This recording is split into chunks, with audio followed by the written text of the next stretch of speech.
स्वागत है आपका किशन एफएम वाईटी में। स्टोरी पार्ट 7 एपिसोड 61 से 70 माय डेविल प्रोफेसर।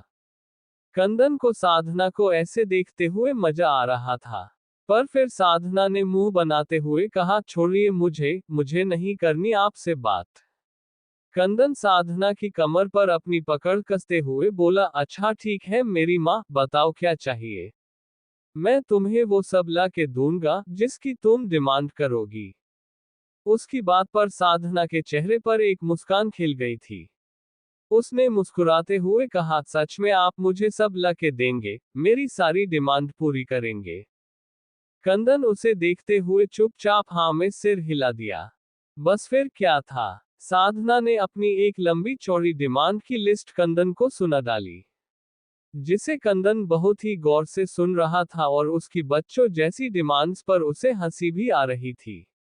शाम का वक्त, पूरा दिन ऐसे ही रिसेप्शन पार्टी की तैयारी करने में निकल गया।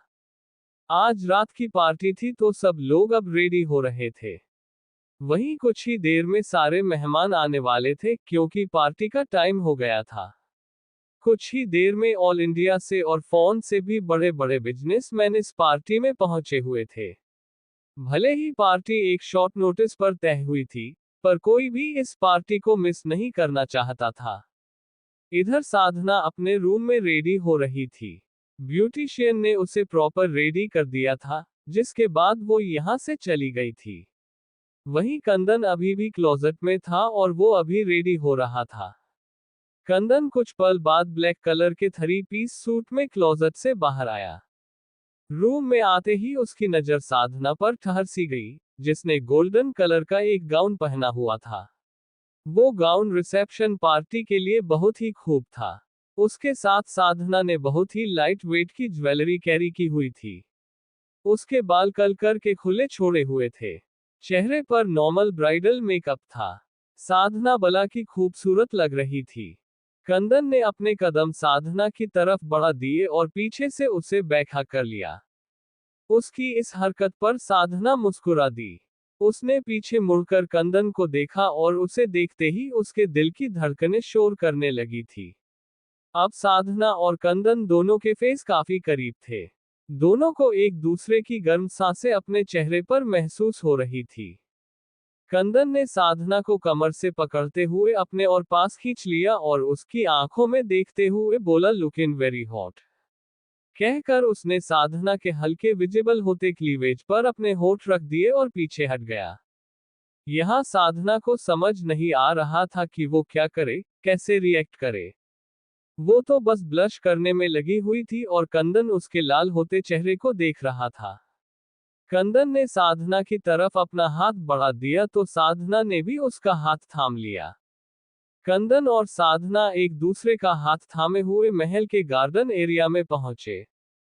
उन दोनों के वहां आते ही सबकी नजरें उन दोनों पर चली गई थी। मीडिया वाले उन दोनों को कैप्चर करने लगे थे। कंदन ने अपने बॉडीगार्ड्स की तरफ देखा तो उन्होंने झट से सारे मीडिया वालों को उन दोनों से दूर कर दिया। कंदन साधना को साथ लिए हुए स्टेज की तरफ बढ़ाया। गार्डन के एक तरफ बहुत बड़ा सा स्टेज लगा हुआ था। वहां पर रॉयल सोफा रखा हुआ था। कंदन साधना को अपने साथ ले आया और सोफे पर उसे बिठाकर खुद भी उसके पास बैठ गया। ये सारी चीज मीडिया वाले रिकॉर्ड कर रहे थे और देखने से ही पता चल रहा था कि कंदन साधना की कितनी केयर कर रहा है। वहां ये सब देखने के बाद सभी घर वाले तो खुश हो गए थे। साधना और कंदन स्टेज पर आए तो सब उन दोनों को गिफ्ट्स देने लगे थे। पूरी दुनिया देख रही थी कि कंदन सिंह सूर्यवंशी की बीवी कितनी खूबसूरत है। सब लोग उन दोनों के आने वाले जीवन के लिए खुश हो रहे थे। ये सारी रिकॉर्डिंग जो मीडिया रिकॉर्ड कर रही थी, लाइव टीवी पर चल रही थी। आज की हॉट न्यूज साधना और कंदन की रिसेप्शन पार्टी थी। कंदन ने साधना का हाथ कस के पकड़ा हुआ था, क्योंकि उसे ऐसी बड़ी पार्टीज की आदत नहीं थी, और वो बहुत नर्वस भी फील कर रही थी। पार्टी अपने जोरों शोरों पर शुरू हो चुकी थी। सब लोग मस्ती कर रहे थे, खा रहे थे, पी रहे थे। डांस फ्लोर पर डांस चल रहा था। कंदन ने एकदम से साधना की तरफ देखा, उसका सिंदूर हल्का सा फैल गया था। कंदन ने अपने कोट की पॉकेट से अपना हैंकी निकाला और खुद अपने हैंकी से उसका फैला हुआ सिंदूर साफ करने लगा। वहीं उसके ऐसा करते ही साधना की नजर कंदन पर चली गई। दोनों कुछ पल एक दूसरे की आंखों में खो हो गए थे। ऐसा लग रहा था कि दोनों को हर पल, हर सेकंड एक दूसरे से बेशुमार मोहब्बत हो रही थी। वहीं कंदन और साधना का ये प्यारा सा मोमेंट मीडिया में अलग ही आग मचा रहा था। मतलब कोई मानने को तैयार नहीं था कि उन दोनों की शादी एक सिचुएशनल शादी है, जो कि एक ब्राइड के शादी को छोड़ जाने के बाद सडनली हुई हो। साधना और कंदन कुछ पल एक दूसरे की आंखों में देखते रहे। फिर कंदन अपनी जगह से खड़ा हुआ और उसने साधना की तरफ अपना हाथ बढ़ा दिया। साधना बिना कुछ बोले कुछ पल उसके हाथ में अपना हाथ दे दिया। कंदन साधना को डांस फ्लोर पर ले आया था। उन दोनों के वहां आते ही वहां एक रेड स्पॉट लाइट उन दोनों पर चलने लगी थी। एक सॉफ्ट रोमांटिक सॉन्ग शुरू हो चुका था। सबकी नजरें, जो कि ऑलरेडी शुरू से ही उन दोनों पर थी, अब और गहराई से उन दोनों पर गिर चुकी थी। मिला हूं अब जो तुमसे, है दिल को मेरे कसम से। सुकून मिला, सुकून मिला।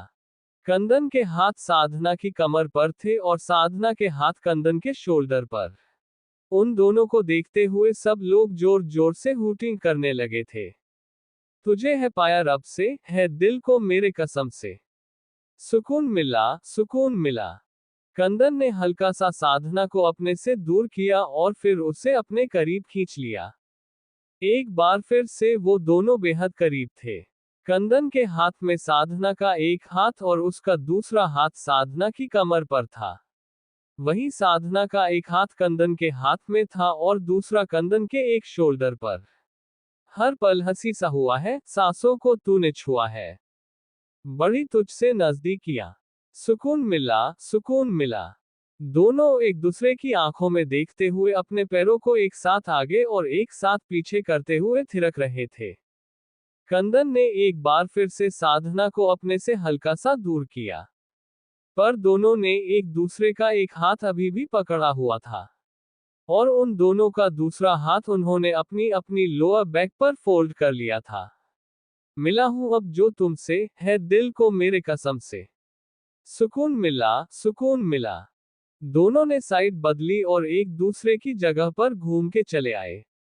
2 बार उन्होंने सेम यही स्टेप किया। एक जगह कंदन रुक गया तो साधना उसके चारों तरफ घूमते हुए आगे आई।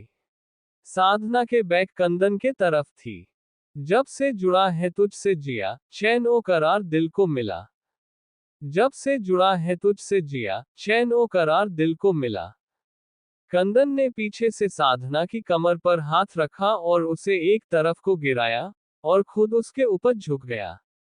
कंदन सीधा खड़ा हुआ और साथ ही घुटनों के बल नीचे बैठ गया और साधना अब उसकी तरफ गिरने को हुई और कंदन ने उसे अभी भी उसकी कमर से थाम रखा था। साधना कंदन की तरफ झुकी हुई थी, उसने वैसे ही अपनी लेग को ऊपर उठाया। जब भी रहूं संग तेरे भूलूं हर गम शिकवा गिला। तेरे इश्क का ही नशा है, मेरी रूह तक में बसा है। तूने आंखों से जो छुआ, सुकून मिला, सुकून मिला। कंदन खड़ा हुआ और उसने साधना को कमर से पकड़ते हुए हल्का सा लिफ्ट करके गोल घुमाया। साधना के हाथ कंदन के बाइसेप्स पर आ चुके थे। कंदन ने साधना को धीरे से नीचे उतारा। अब फिर से उन दोनों का एक एक हाथ आपस में उलझा हुआ था। साधना का एक हाथ कंदन के शोल्डर पर था और कंदन का एक हाथ साधना की कमर पर था। मिला हूं अब जो तुमसे, है दिल को मेरे कसम से। सुकून मिला, सुकून मिला। इस पोजीशन में कुछ स्टेप आगे और कुछ स्टेप पीछे करने के बाद कंदन ने साधना को एकदम से घुमाया। अब कंदन के दोनों हाथ साधना की कमर पर थे और साधना के दोनों हाथ कंदन के दोनों हाथों पर थे। कंदन ने हल्के से झुककर साधना की नेक पर अपने होठ रख दिए और साधना भी उसकी नजदीकी को महसूस करते हुए अपनी आंखें बंद कर चुकी थी। मिला हूं अब जो तुमसे, है दिल को मेरे कसम से। सुकून मिला, सुकून मिला। कंदन के होठ धीरे धीरे साधना की नेक पर चले रहे थे। ऐसे लग रहा था कि दोनों भूल चुके हैं कि वो दोनों अपनी रिसेप्शन पार्टी पर डांस कर रहे हैं और उन्हें पूरी दुनिया देख रही है, कुछ सामने से तो कुछ टीवी, फोन्स के थ्रू। दोनों के दूसरे में खोए हुए थे। कंदन ने साधना को एकदम से अपनी तरफ घुमाया और उसकी आंखों में देखने लगा। दोनों एक दूसरे की आंखों में देख रहे थे। वहीं कंदन ने कुछ पल साधना की आंखों में देखा और उसके होठों पर अपने होठ रख दिए। मिली हूं अब जो तुमसे, है दिल को मेरे कसम से। सुकून मिला, सुकून मिला। साधना तो खुद मदहोश हो चुकी थी, उसे भी किसी चीज की कोई खबर नहीं थी। उसने खुद भी कंदन की गर्दन पर अपने दोनों हाथ लपेट दिए और उसे किस बैक करने लगी। किस करते हुए कंदन साधना को अपने और करीब खींचता जा रहा था। दोनों के बदन एक दूसरे से सटे हुए थे, दोनों एक दूसरे को पैशनेट किस कर रहे थे। मिली हूं अब जो तुमसे, है दिल को मेरे कसम से। सुकून मिला, सुकून मिला। अचानक से दोनों को होश आया क्योंकि वहां चल रहा सॉन्ग अब बंद हो चुका था। स्पॉटलाइट दोनों पर से हटकर अब वहां नॉर्मल लाइट चलने लगी थी। सब लोग जोर जोर से उन दोनों के लिए हूटिंग करते हुए तालियां बजा रहे थे। अब जाकर वो दोनों होश में आए थे और दोनों एक दूसरे से अलग हुए। कंदन ने तो कोई एक्सप्रेशन एक्सप्रेस नहीं किया, पर साधना की हालत अब खराब हो गई थी। मतलब उसने सबके सामने कंदन को किस की। सब लोग उनके बारे में क्या सोचेंगे, यही सोच सोच कर अब उसे डर लगने लगा था। अचानक से दोनों को होश आया क्योंकि वहां चल रहा सॉन्ग अब बंद हो चुका था। स्पॉटलाइट दोनों पर से हटकर अब वहां नॉर्मल लाइट चलने लगी थी। सब लोग जोर जोर से उन दोनों के लिए हूटिंग करते हुए तालियां बजा रहे थे। अब जाकर वो दोनों होश में आए थे और दोनों एक दूसरे से अलग हुए। कंदन ने तो कोई एक्सप्रेशन एक्सप्रेस नहीं किया, पर साधना की हालत अब खराब हो गई थी। मतलब उसने सबके सामने कंदन को किस की। सब लोग उनके बारे में क्या सोचेंगे, यही सोच सोच कर अब उसे डर लगने लगा था। इसके बाद साधना और कंदन का एक इंटरव्यू हुआ था। उसके बाद बस पार्टी धीरे धीरे खत्म हो चुकी थी। सब लोग थक चुके थे। साधना और कंदन अपने रूम में आए तो अब तक साधना बहुत ज्यादा थक चुकी थी। उसने जल्दी से अपने ब्लॉक हील्स उतारे और अपने नाइट वियर लेकर बाथरूम चली गई। कुछ देर बाद साधना फ्रेश होकर अपना नाइट वेयर पहनकर बाहर आई। आते ही वो सीधा बेड पर चढ़ गई। साधना की शादी भले ही कल ही हुई थी, पर यहाँ पर उसके लिए कपड़े अब तक अवेल हो चुके थे। उसके हर तरह के कपड़े इंडियन, वेस्टर्न सब रखे हुए थे। कंदन दूसरे रूम से फ्रेश होकर आया था। उसने भी अपनी टी शर्ट और ट्राउजर पहना हुआ था। अभी उसके हाथ में एक ट्रे थी, जिसमें दूध था। कंदन साधना के पास आकर रुका और उसके आगे अपना हाथ बढ़ाकर उसे उठने का इशारा किया। साधना तुरंत उसका हाथ पकड़कर उठकर बैठ गई। कंदन ने गौर से उसका चेहरा देखा, जिस पर अभी बहुत थकान थी।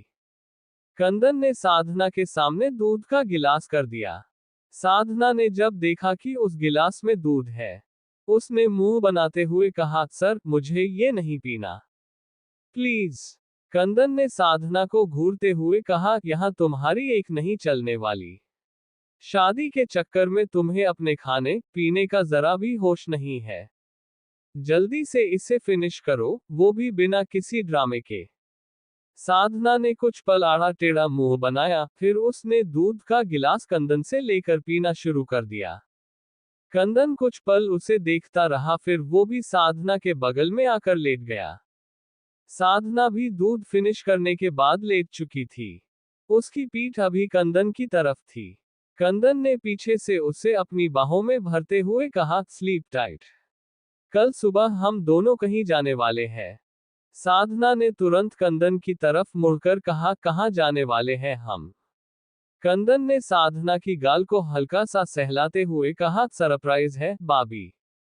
साधना उसकी बात पर बहुत खुश हो गई थी। उसे सरप्राइज बहुत पसंद थे। जब उसे कोई गिफ्ट दे या फिर कोई सरप्राइज दे तो उसकी खुशी का कोई ठिकाना नहीं होता था। साधना अपनी टिमटिमाती आंखों से कंदन को देख रही थी कि कंदन ने आगे बढ़ के उसके छोटे से नाक पर किस करते हुए कहा, अब अपनी ही बड़ी बड़ी आंखों को बंद करो और सो जाओ। उसकी बात पर साधना ने आंखें बंद कर ली थी और कब ऐसे ही उसे गहरी नींद आ गई, उसे पता ही नहीं चला। अगली सुबह साधना और कंदन सुबह सुबह ही कहीं जाने के लिए निकल चुके थे। करीब 1 घंटे बाद साधना और कंदन की कार आउटर मुंबई के छोटे से कॉटेज पर आकर रुकी। वो कॉटेज बाहर से देखने में ही काफी खूबसूरत था। साधना ने जब बाहर देखा तो वो देखती ही रह गई। वहीं कंदन उसका ही चेहरा देख रहा था। साधना कुछ कहती कि कंदन ड्राइविंग सीट का गेट खोलकर बाहर आया और उसने साधना की तरफ आकर पैसेंजर सीट का गेट खोला और साधना को सीधा अपनी गोद में उठा लिया। साधना ने अपनी आंखें बड़ी करते हुए कंदन की गर्दन पर अपने हाथ लपेट दिए। कंदन चुपचाप साधना को लिए हुए अंदर बढ़ गया। अंदर आकर वो साधना को फर्स्ट फ्लोर के एक रूम में ले गया। पूरे रास्ते साधना इधर उधर पूरे कॉटेज को देख रही थी। वो कॉटेज ब्राउन कलर का था और पूरा वुडन हाउस था। वो रूम में आकर कंदन ने साधना को नीचे उतारा तो साधना ने सीधे खड़े होते हुए कहा, हम इस कॉटेज में क्या करने आए हैं? यहाँ भी कोई रहता है क्या, जिससे मिलवाने के लिए आप मुझे यहाँ लाए हैं? कंदन ने साधना की कमर पर अपने हाथ रखकर उसे अपने से सटाते हुए कहा, नहीं, यहाँ कोई नहीं रहता, बल्कि हम यहाँ 1 हफ्ते के लिए अपना हनीमून एंजॉय करने आए हैं। साधना ने हैरानी से अपनी आंखें बड़ी करते हुए कहा, क्या हम 1 हफ्ते तक इसी कॉटेज में रहने वाले हैं? कंदन ने उसकी बात पर हाँ में सिर हिला दिया। तो साधना ने कहा, पर हम अपना लगेज तो लाए ही नहीं, हमारे पास कोई कपड़े भी नहीं है, हम पूरा हफ्ता क्या पहनेंगे? कहते हुए वो बहुत परेशान लग रही थी। कंदन ने उसे और अपने करीब खींचते हुए कहा, कपड़े क्या करने हैं तुम्हें? तुम्हें कपड़ों की कोई जरूरत नहीं है, क्योंकि मैं पूरा 1 हफ्ता तुम्हें कोई कपड़ा नहीं पहनने दूंगा। कहकर उसने अपनी एक आई विंक कर दी। वहीं उसकी बात पर अचानक से साधना के गाल लाल होने लगे थे। उसने अपनी गर्दन झुका ली थी। उसे अपने गाल और गले पर बहुत गर्मी महसूस हो रही थी। कंदन ने उसके सिर से अपना सिर जोड़ते हुए कहा, तुम अभी भी इतना ज्यादा शर्माने वाली हो? अब तो हमारी शादी भी हो चुकी है, वो भी सबके सामने। साधना ने कुछ पल रुक कर धीरे से कहा, तो और एक लड़की का गहना होती है उसकी शर्म। इसलिए चाहे आप शादी के बाद पहली बार मेरे करीब आएगी या फिर शादी के सालों बाद, ये शर्म ये हया आपको मेरे चेहरे पर हमेशा मिलेगी। इतना कह वो कंदन ने दूर हो गई। कंदन ने भी उसे दूर जाने से नहीं रोका।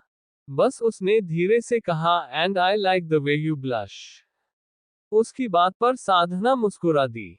तो कंदन ने कुछ पल रुक कर कहा, लेफ्ट साइड में क्लोजेट रूम है, तुम चाहो तो चेंज कर सकती हो, मैं नीचे तुम्हारा वेट कर रहा हूं। इतना कहकर वो वहां से चला गया और साधना भी मुस्कुराते हुए क्लोजेट रूम में चली गई। साधना जब फ्रेश होकर नीचे आई तो वो इधर उधर सारे कॉटेज को देखने लगी। वो कॉटेज ज्यादा बड़ा बिल्कुल नहीं था। वहां हॉल में सोफा सेट रखा हुआ था। दीवारों पर सीनरीज लगी हुई थी। साधना इधर उधर देखते हुए आगे बढ़ रही थी कि थोड़ा आगे जाते ही उसके कदम रुक गए, क्योंकि सामने किचन था और किचन में कंदन अप्रैन पहने खाना बना रहा था। साधना तुरंत अंदर चली आई। उसने कंदन को देखते हुए कहा, यहाँ पर आप खाना बनाने वाले हैं? मतलब हम दोनों के अलावा यहाँ और कोई नहीं है क्या? कंदन ने साधना को देखा और उसे कमर से पकड़कर सेल्फ पर बिठा दिया। अब कंदन फ्राई पैन में करची चलाते हुए बोला, नहीं, यहाँ हम दोनों के अलावा और कोई नहीं है। कहकर उसने साधना के सामने एक चम्मच बढ़ा दिया। साधना ने चुपचाप उस चम्मच में का सूप पी लिया। तो कंदन ने उसे इशारे से पूछा कि कैसा बना है, तो साधना ने लिप का पाउट बनाते हुए कहा, ठीक ठाक ही है। कंदन ने चम्मच साइड में रखा और साधना को गुदगुदी करते हुए बोला, अच्छा जी, ठीक ठाक ही बना है, हाँ। कहते हुए वो उसे लगातार गुदगुदी किए जा रहा था। इस वजह से साधना खिलखिलाकर हंस रही थी। वो खिलखिलाकर हंसते हुए बोली, सर नहीं, प्लीज मत कीजिए। हा हा हा हा, प्लीज रुक जाए ना। पर कंदन था कि उसे लगातार गुदगुदी किए जा रहा था और वो खुद भी जोर जोर से हंस रहा था। ऐसे लग रहा था कि दो छोटे बच्चे खेल रहे हैं। साधना हंसते हुए धीरे से सेल्फ से नीचे उतरी और बाहर भाग आई। कंदन भी उसके पीछे पीछे भागने लगा ताकि उसे पकड़ सके। साधना जोर जोर से हंसते हुए आगे आगे पूरे कॉटेज में भाग रही थी और कंदन उसे पकड़ने के लिए उसके पीछे दौड़ रहा था। एक जगह आकर साधना रुक गई। उसने पीछे मुड़कर देखा पर उसके पीछे कंदन नहीं था। साधना ने अपनी नजर आगे की तो कंदन अब उसके आगे खड़ा था। साधना अब वहां से भागती कि कंदन ने उसे कमर से पकड़ लिया और अपनी गोद में उठा लिया। उसने साधना को सोफे पर लिटाया और खुद उसके ऊपर झुककर बोला, अब कहाँ जाओगी, बचकर। वहीं इतना भागने की वजह से साधना की सांस फूल गई थी और अब वो गहरी गहरी सांस ले रही थी जिस वजह से उसका सीना ऊपर नीचे हो रहा था। साधना ने इस वक्त एक लूज टी शर्ट के साथ शॉर्ट पहनी हुई थी। वो दोनों यहाँ अकेले थे तो उसे ट्रेडिशनल पहनने की जरूरत नहीं थी। यही सोचकर उसने एक लूज टी शर्ट और एक शॉर्ट्स पहन ली थी। वो लूज टी शर्ट साधना के कुछ ज्यादा ही लूज थी और इसी कारण उसके शोल्डर से वो टी शर्ट सरक गई थी। कंदन ने कुछ पल साधना की आंखों में देखा और फिर अपने होठ साधना के विजिबल हो रहे कंधे पर रख दिए। उसके साधना के कंधे पर होठ रखते ही साधना की आंखें अपने आप बंद हो गई थी। उसके हाथ कंदन के बालों में चले गए थे। कंदन के होठ साधना के शोल्डर से हरकत करते हुए उसकी गर्दन तक आ गए थे। कंदन के होठ सॉफ्टली साधना के शोल्डर, गर्दन और कॉलर बोन पर चल रहे थे। उसका एक हाथ साधना की टी शर्ट के अंदर आ चुका था और वो धीरे धीरे उसकी कमर को सहला रहा था। साधना और कंदन का ये प्यार भरा मोमेंट और इंटेंस होता कि उससे पहले कुकर की सीटी बजने की आवाज उन दोनों के कानों में पड़ी। इसी के साथ कंदन के चेहरे के एक्सप्रेशन बिल्कुल बदल गए थे। वो लूज टी शर्ट साधना के कुछ ज्यादा ही लूज थी और इसी कारण उसके शोल्डर से वो टी शर्ट सरक गई थी। कंदन ने कुछ पल साधना की आंखों में देखा और फिर अपने होठ साधना के विजिबल हो रहे कंधे पर रख दिए। उसके साधना के कंधे पर होठ रखते ही साधना की आंखें अपने आप बंद हो गई थी। उसके हाथ कंदन के बालों में चले गए थे। कंदन के होठ साधना के शोल्डर से हरकत करते हुए उसकी गर्दन तक आ गए थे। कंदन के होठ सॉफ्टली साधना के शोल्डर, गर्दन और कॉलर बोन पर चल रहे थे। उसका एक हाथ साधना की टी शर्ट के अंदर आ चुका था और वो धीरे धीरे उसकी कमर को सहला रहा था। साधना और कंदन का ये प्यार भरा मोमेंट और इंटेंस होता कि उससे पहले कुकर की सीटी बजने की आवाज उन दोनों के कानों में पड़ी। इसी के साथ कंदन के चेहरे के एक्सप्रेशन बिल्कुल बदल गए थे। उसने गहरी सांस ली, साधना को छोड़ दिया।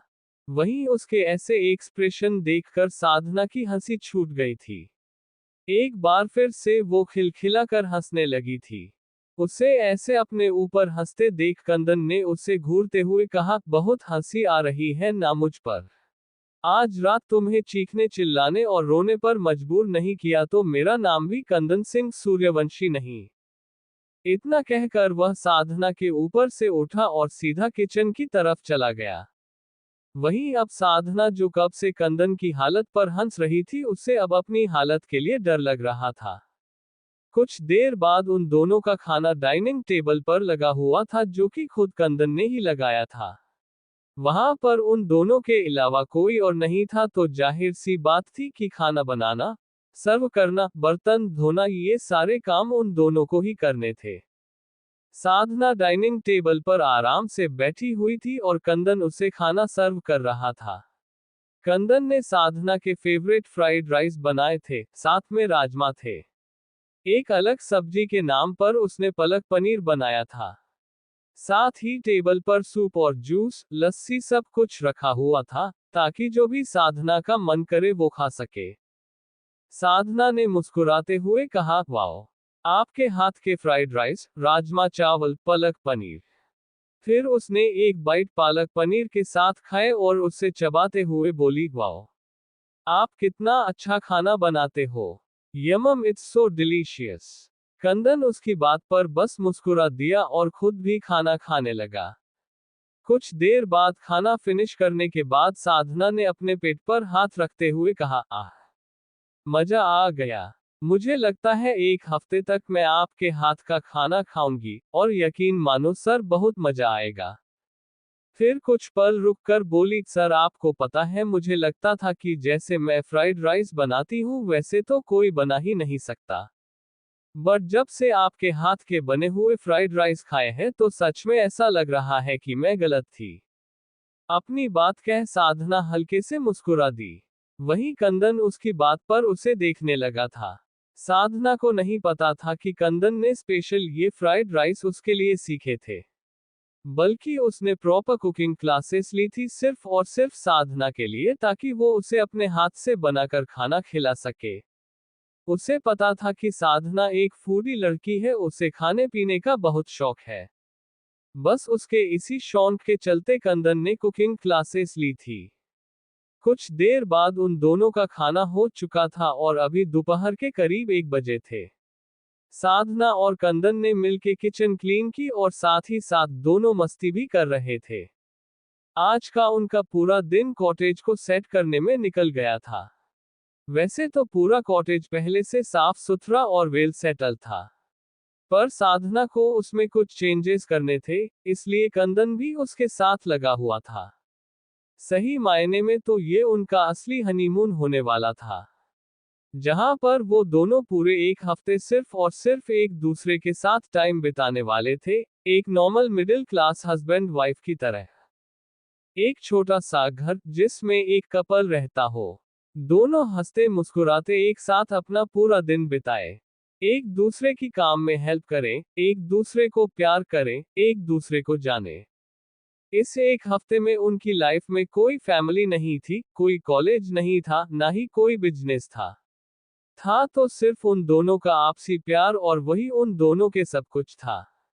साधना और कंदन के अकॉर्डिंग हर कपल को ऐसे ही अपना हनीमून सेलिब्रेट करना चाहिए। रात खाना भी दोपहर की तरह कंदन ने ही बनाया था। अब वो दोनों अपने सारे काम करने के बाद हॉल में नीचे बैठे हुए थे। हॉल के बीचों बीच गद्दे लगे हुए थे। सामने एक बड़ा सा लेड टीवी लगा हुआ था। साधना और कंदन गद्दे पर बैठे हुए थे। उनके सामने टेबल पर पॉपकॉर्न, सॉफ्ट ड्रिंक्स, स्नैक्स सब रखा हुआ था। वो दोनों सामने टीवी की तरफ देख रहे थे, जहां अभी मूवी स्टार्ट होने लगी थी। धीरे धीरे मूवी स्टार्ट हो चुकी थी। पहले पहले तो मूवी बहुत ही इमोशनल थी। लड़की लड़के को वन साइड लव करने लगी थी, पर लड़का अपनी आदत से मजबूर एक प्लेबॉय था। वो हर लड़की की तरह इस लड़की को भी चीट करना चाहता था, पर पता नहीं क्या खास था इस लड़की में कि वो लड़का इससे रोते हुए नहीं दे पाता था। उसके आंसू उस लड़के को बहुत इफेक्ट करने लगे थे। वो इंसान जो पत्थर दिल था, उसका पत्थर जैसा दिल भी धड़कने लगा था, सिर्फ और सिर्फ उस लड़की के लिए। लड़के को अपनी फीलिंग समझने में काफी देर लग गई। तब तक उस लड़की को उस लड़के की पिछली सच्चाई पता चल गई। उसे लगा था कि उसका बॉयफ्रेंड एक अच्छा और सच्चा लड़का है। वो उसकी लाइफ में पहली लड़की है, पर सच्चाई तो ये थी कि वो एक प्लेबॉय था। कपड़ों की तरह लड़कियां बदलने वाला। वो लड़की उसे छोड़कर चली जाती है। 1 महीना वो एक दूसरे से दूर रहते हैं, तब जाकर उस लड़के को अपनी फीलिंग समझ आती है। वो लड़का उस लड़की से बात करता है, उसे मनाता है। बहुत कोशिशों के बाद वो लड़की मान जाती है। फिर शुरुआत होती है आगे की एक नई जिंदगी की। अब उनकी लाइफ सेट थी। They decided to get married. फिर अब आते हैं कुछ ऐसे मोमेंट जिन्हें देखते हुए साधना के गाल लाल होने लगे थे। पहले तो वो बड़ी क्यूरियोसिटी के साथ मूवी देख रही थी, पर इस वक्त पर उसने अपनी पलकें झुका ली थी। वो एक एडल्ट मूवी थी तो सब कुछ खुलम खुला दिखाई दे रहा था। वहां मूवी में हीरो हीरोइन रुकने का नाम नहीं ले रहे थे। यहाँ साधना की हालत खराब हो रही थी। वहीं कंदन, वो तो मूवी देख ही नहीं रहा था। वो तो साधना के चेहरे के एक्सप्रेशन ही देख रहा था। उसने पहले भी ये मूवी देखी हुई थी। उसे पता था कि आगे क्या होने वाला था। बस इसी का फायदा वो उठाना चाहता। उसने जानबूझकर एक एडल्ट मूवी लगाई थी, ताकि वो साधना के साथ सेम वैसे कर सके जैसे मूवी में हीरो हीरोइन के साथ प्यार कर रहा था। कंदन ने एकदम से साधना को हल्का सा धक्का दिया। उसके धक्का देने से जो साधना अब तक सिर झुकाए बैठी हुई थी, वो एकदम से गद्दे पर लेट चुकी थी। कंदन एक पल गवाए बिना उसके ऊपर आ गया। सामने मूवी अभी भी चल रही थी। कंदन और साधना ऐसे लेटे हुए थे कि उन्हें यहां से वो मूवी अच्छे से दिख रही थी। वहां मूवी में हीरो हीरोइन रुकने का नाम नहीं ले रहे थे। यहाँ साधना की हालत खराब हो रही थी। वहीं कंदन, वो तो मूवी देख ही नहीं रहा था। वो तो साधना के चेहरे के एक्सप्रेशन ही देख रहा था। उसने पहले भी ये मूवी देखी हुई थी। उसे पता था कि आगे क्या होने वाला था। बस इसी का फायदा वो उठाना चाहता। उसने जानबूझकर एक एडल्ट मूवी लगाई थी, ताकि वो साधना के साथ सेम वैसे कर सके जैसे मूवी में हीरो हीरोइन के साथ प्यार कर रहा था। कंदन ने एकदम से साधना को हल्का सा धक्का दिया। उसके धक्का देने से जो साधना अब तक सिर झुकाए बैठी हुई थी, वो एकदम से गद्दे पर लेट चुकी थी। कंदन एक पल गवाए बिना उसके ऊपर आ गया। सामने मूवी अभी भी चल रही थी। कंदन और साधना ऐसे लेटे हुए थे कि उन्हें यहां से वो मूवी अच्छे से दिख रही थी। साधना और कंदन एक दूसरे की आंखों में देख रहे थे। कंदन ने साधना के दोनों हाथों की उंगलियों से अपनी उंगलियां इंटरवेंट की और उसके दोनों हाथों को गद्दे में धंसा दिया। कंदन साधना की आंखों में देखते हुए उसके चेहरे पर झुकने लगा था। कंदन ने अपना सिर झुकाते हुए साधना के होठों को कैप्चर कर किया। उसके होठ सॉफ्टली साधना के होठों पर चल रहे थे, जिसमें साधना भी उसका पूरा साथ दे रही थी। कंदन साधना को काफी पैशनेट तरीके से किस कर रहा था। टाइम के साथ साथ उन दोनों की किस और भी डीप और डर्टी होती जा रही थी। उनकी किस काफी लॉन्ग और पैशनेट होती जा रही थी। पर जब कंदन खुद ब्रीथलेस फील करने लगा, तब जाकर उसने साधना के होठों को छोड़ा। कंदन ने सिर उठाकर साधना को देखा, जो खुद भी गहरी और लंबी सांस लेते हुए उसे ही देख रही थी। दोनों लंबी और गहरी गहरी सांसें ले रहे थे। कुछ पल बाद कंदन ने साधना के गाल पर अपने होठ रखे। कंदन उसकी गाल पर किस करते हुए धीरे धीरे नीचे बढ़ने लगा था। साधना के गले पर आते ही वो कुछ पल रुक, फिर उसने वहां जोर से अपने दांत गड़ा दिए। इसी के साथ साधना की तेज चीख निकल गई थी। उसने कंदन के हाथों पर अपनी पकड़ कस दी थी। कंदन ने वो बाइट वाली जगह पर हल्के हल्के से किस की, जिससे साधना को आराम भी मिलने लगा था। अब कंदन साधना के साथ यही कर रहा था। वो उसकी पूरी गर्दन पर अपने दांत गड़ा रहा था। दांत गड़ाने के बाद वहां पर वो हल्की हल्की किस भी कर रहा था, ताकि साधना को जो दर्द हो रहा है उसमें उससे आराम भी मिले। साधना ने इस वक्त एक शर्ट पहनी हुई थी। कंदन ने साधना के हाथों से अपने हाथ अलग किए और धीरे धीरे वो साधना की शर्ट के ऊपर वाले बटन खोलने लगा था। भले ही साधना और कंदन ये सब बहुत बार कर चुके थे, पर जैसे कि साधना ने कंदन से कहा था कि वो चाहे पहली बार उसके साथ कुछ करे या फिर शादी के 50 साल बाद, साधना की शर्म कम नहीं होगी। अभी भी वही हो रहा था। साधना के दिल की धड़कनें शोर करने लगी थी। जैसे जैसे कंदन उसकी शर्ट के बटन खोल रहा था, वैसे वैसे साधना की सांसें चढ़ने लगी थी। उसने कस के अपने हाथों की मुठ्ठियां बांध रखी थी। कंदन के हाथ साधना की ऊपर बॉडी पर चल रहे थे। साथ ही वो साधना की ऊपर बॉडी को स्वीट टॉर्चर कर रहा था। वो उससे पहले हर जगह बाइट कर रहा था, जिसके बाद वहां किस कर रहा था। वहीं साधना की सिसकियां निकल रही थी। उसकी चीखें टाइम के साथ साथ बढ़ती जा रही थी। कुछ ही पल में साधना की पूरी ऊपर बॉडी कंदन के सामने विजिबल थी, और उसकी ऊपर बॉडी पर कंदन के दांतों के निशान साफ दिखाई दे रहे थे। आज कंदन कुछ अलग था। उसने एकदम से साधना को पलटा। अब साधना की पूरी खुली हुई पीठ पर कंदन के दांत चल रहे थे, जहां वो हर बाइट के बाद किस कर रहा था। साधना को कंदन के दांत करने से दर्द भी हो रहा था, पर फिर कंदन के किस करने से उसे आराम भी मिल रहा था। वो तो पूरी तरह से अपने आप को सरेंडर कर चुकी थी कंदन के सामने। कंदन ने ऐसे ही साधना की पूरी बॉडी पर अपने दांतों से निशान बना दिए थे। उसने साधना को सुबह सच कहा था कि आज रात वो उसे चीखने चिल्लाने और यहां तक कि रोने पर मजबूर कर देगा। और हुआ भी वैसा ही। साधना जोर जोर से चीख रही थी, चिल्ला रही थी, क्योंकि कंदन के दांत काफी जोर से उसके बदन को तराश रहे थे। कंदन साधना को दूसरी तरह से चीखने चिल्लाने पर मजबूर नहीं कर सकता था, क्योंकि उसे पता था कि साधना प्रेग्नेंट है और ऐसे में उसे काफी जेंटल रहना पड़ेगा। पर इसका मतलब ये नहीं था कि वो साधना को छोड़ दे। उसने अपनी बात पूरी की थी। एंड तक आते आते साधना की आंखों में आंसू भर चुके थे, पर वो कंदन को रोकने वाली तो बिल्कुल भी नहीं थी।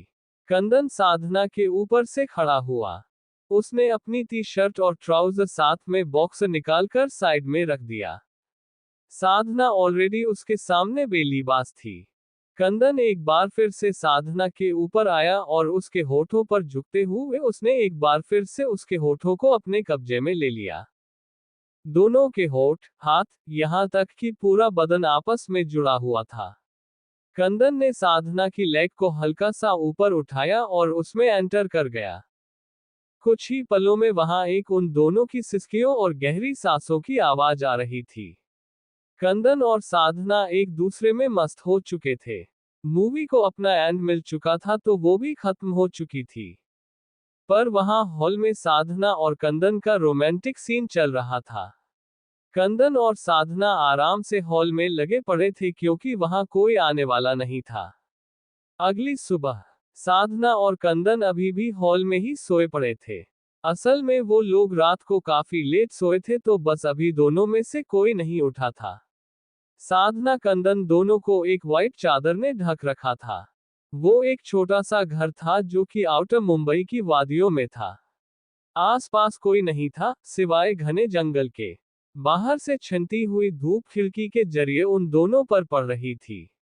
इसी वजह से कंदन की आंख खुल गई थी। उसने आंखें खोलते ही अपने ऊपर सोती हुई साधना को देखा, जिसका मासूम सा चेहरा उसकी चेस्ट पर था। कंदन ने आगे बढ़कर साधना के माथे को अपने होठों से हल्का सा छू लिया। कंदन साधना के मासूम से चेहरे को देखते हुए बोला, थैंक यू बाबी, मेरी जिंदगी में फिर से आने के लिए। तुमने आते ही मेरी बेरंग जिंदगी में रंग भर दिए हैं। तुम्हें नहीं पता जब तुम नहीं थी तो कैसी हालत थी मेरी। स्पेशली जब मुझे तुम्हारे और तुम्हारे मॉम डैड के एक्सीडेंट डेथ के बारे में पता चला था। कहते हुए कंदन कहीं खो सा गया था। फ्लैशबैक। सुबह के 7 बजे। सूर्यवंशी महल। तृप्ति जी और सूरज जी का कमरा। तृप्ति जी और सूरज जी दोनों के चेहरे काफी परेशान दिख रहे थे। एक अलग ही टेंशन थी उनके चेहरों पर। सूरज जी तृप्ति जी को देखते हुए बोले, तृप्ति, हमें कंदन से बात करनी चाहिए। उसे बताना पड़ेगा कि। सूरज जी अपनी बात पूरी करते कि उनकी बात के बीच में तृप्ति जी बोली, नहीं सूरज, कंदन को कुछ पता नहीं चलना चाहिए, अभी तो बिल्कुल भी नहीं। उसे नहीं पता चलना चाहिए कि साधना और उसके माँ बाप तीनों किसी एक्सीडेंट में मर चुके हैं। कहते हुए उनके चेहरे पर चिंता साफ दिखाई दे रही थी। तभी सूरज जी ने कहा, पर जरूरी है तृप्ति, तुम जानती हो कि कंदन साधना से मन ही मन प्यार करता है। भले ही वो हमें ना बताए, पर उसके चेहरे से, उसकी आंखों से ये साफ पता चलता है कि वो साधना के लिए फील करता है। तृप्ति जी ने बिना कुछ भाव के कहा, वो अभी सिर्फ 19 साल का है, उसे क्या ही पता अभी प्यार व्यार के बारे में, और सूरज वो लंदन गया है, उसे वहां खुद नहीं पता कितने साल लगने वाले हैं। वो जल्दी ही साधना को भूल जाएगा। वहां कितनी ही और लड़कियां होंगी, हो सकता है वो साधना को भूल कर किसी और के साथ लंदन में ही अपनी लाइफ सेट कर ले। और वैसे भी वो कामवाली बाई की बेटी मेरे घर की बहू बन भी नहीं सकती थी, मैं उसे कभी बनने नहीं देती। कहते हुए उनके चेहरे पर कोई भाव नहीं थे।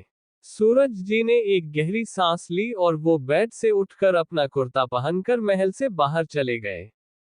कुछ देर बाद उनकी कार एक जगह आकर रुकी। वो एक हॉस्पिटल था, ज्यादा बड़ा नहीं था, पर ज्यादा छोटा भी नहीं था। साधना और उसके माँ बाप को एक्सीडेंट के बाद उसी हॉस्पिटल में भर्ती कराया गया था, पर वो तीनों अब तक इस दुनिया से जा चुके थे। सूरज जी तुरंत हॉस्पिटल के अंदर चले आए। वहां पर पुलिस पहले से मौजूद थी। एक्सीडेंट केस था तो पुलिस का आना तो लाजमी था। सूरज जी को देखते ही इंस्पेक्टर ने उनके पास आते हुए कहा, mister Suryavanshi, mister and Mrs Sharma और उनकी बेटी, तीनों की डेथ हो चुकी है।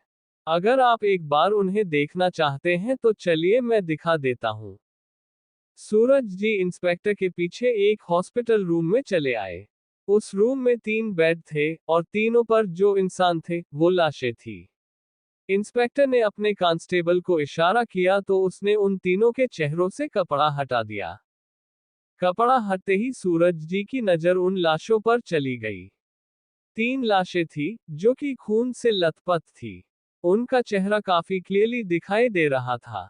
साधना थी वहां, उसके माँ बाप भी थे, जो कि मर चुके थे। सूरज जी कुछ कहते कि तभी उनका फोन बजा। उन्होंने तुरंत फोन उठा लिया। उनके कॉल पिक करते ही दूसरी तरफ से दादी सा की कड़क आवाज आई, खबरदार जो उन तीनों का दाह संस्कार करने की सोची भी तो। वो तीनों हमारे लिए वैसे भी एक बोझ ही थे, अच्छा हुआ सारा बोझ एक ही दिन खत्म हो गया। तुम जानते हो ना, वो मेरी हमशक्ल बहन के बेटा बहू और पोती थी। जो हमशक्ल बहन जिसने मुझसे मेरे माँ बाप छीन लिए। उस मनहूस की वजह से मेरा बेटा इस दुनिया में नहीं है। आज मेरे कलेजे को शांति मिली है। जिस तरह से उसकी वजह से मेरा बिन बिहाया बेटा मौत के घाट उतर गया। आज उस औरत का सारा परिवार खत्म हो गया। उसका बेटा, बहू और पोती एक ही दिन भगवान को प्यारे हो गए। सूरज जी ने मासा की बात सुनकर एक गहरी सांस ली और इंस्पेक्टर को इशारा कर वहां से निकल गए। वो चाहते थे कि साधना और उसके माँ बाप को आखिरी आहुति वो खुद दें, पर अपनी मासा के खिलाफ जाना उनके बस की बात नहीं थी। सब कुछ सही चल रहा था। तृप्ति जी और सूरज जी ने अकॉर्डिंग पुलिस ने उन तीनों की दाह संस्कार कर दिया था। 3 साल बीत गए थे, पर कंदन को इस बात की खबर किसी ने नहीं दी थी कि साधना अब इस दुनिया में नहीं है। आज 4 साल बाद कंदन इंडिया वापस आ रहा था। वो बहुत ज्यादा खुश था। उसने पिछले 4 सालों से साधना को देखा नहीं था, उसकी आवाज नहीं सुनी थी। आज फाइनली उसका इंतजार खत्म होने वाला था।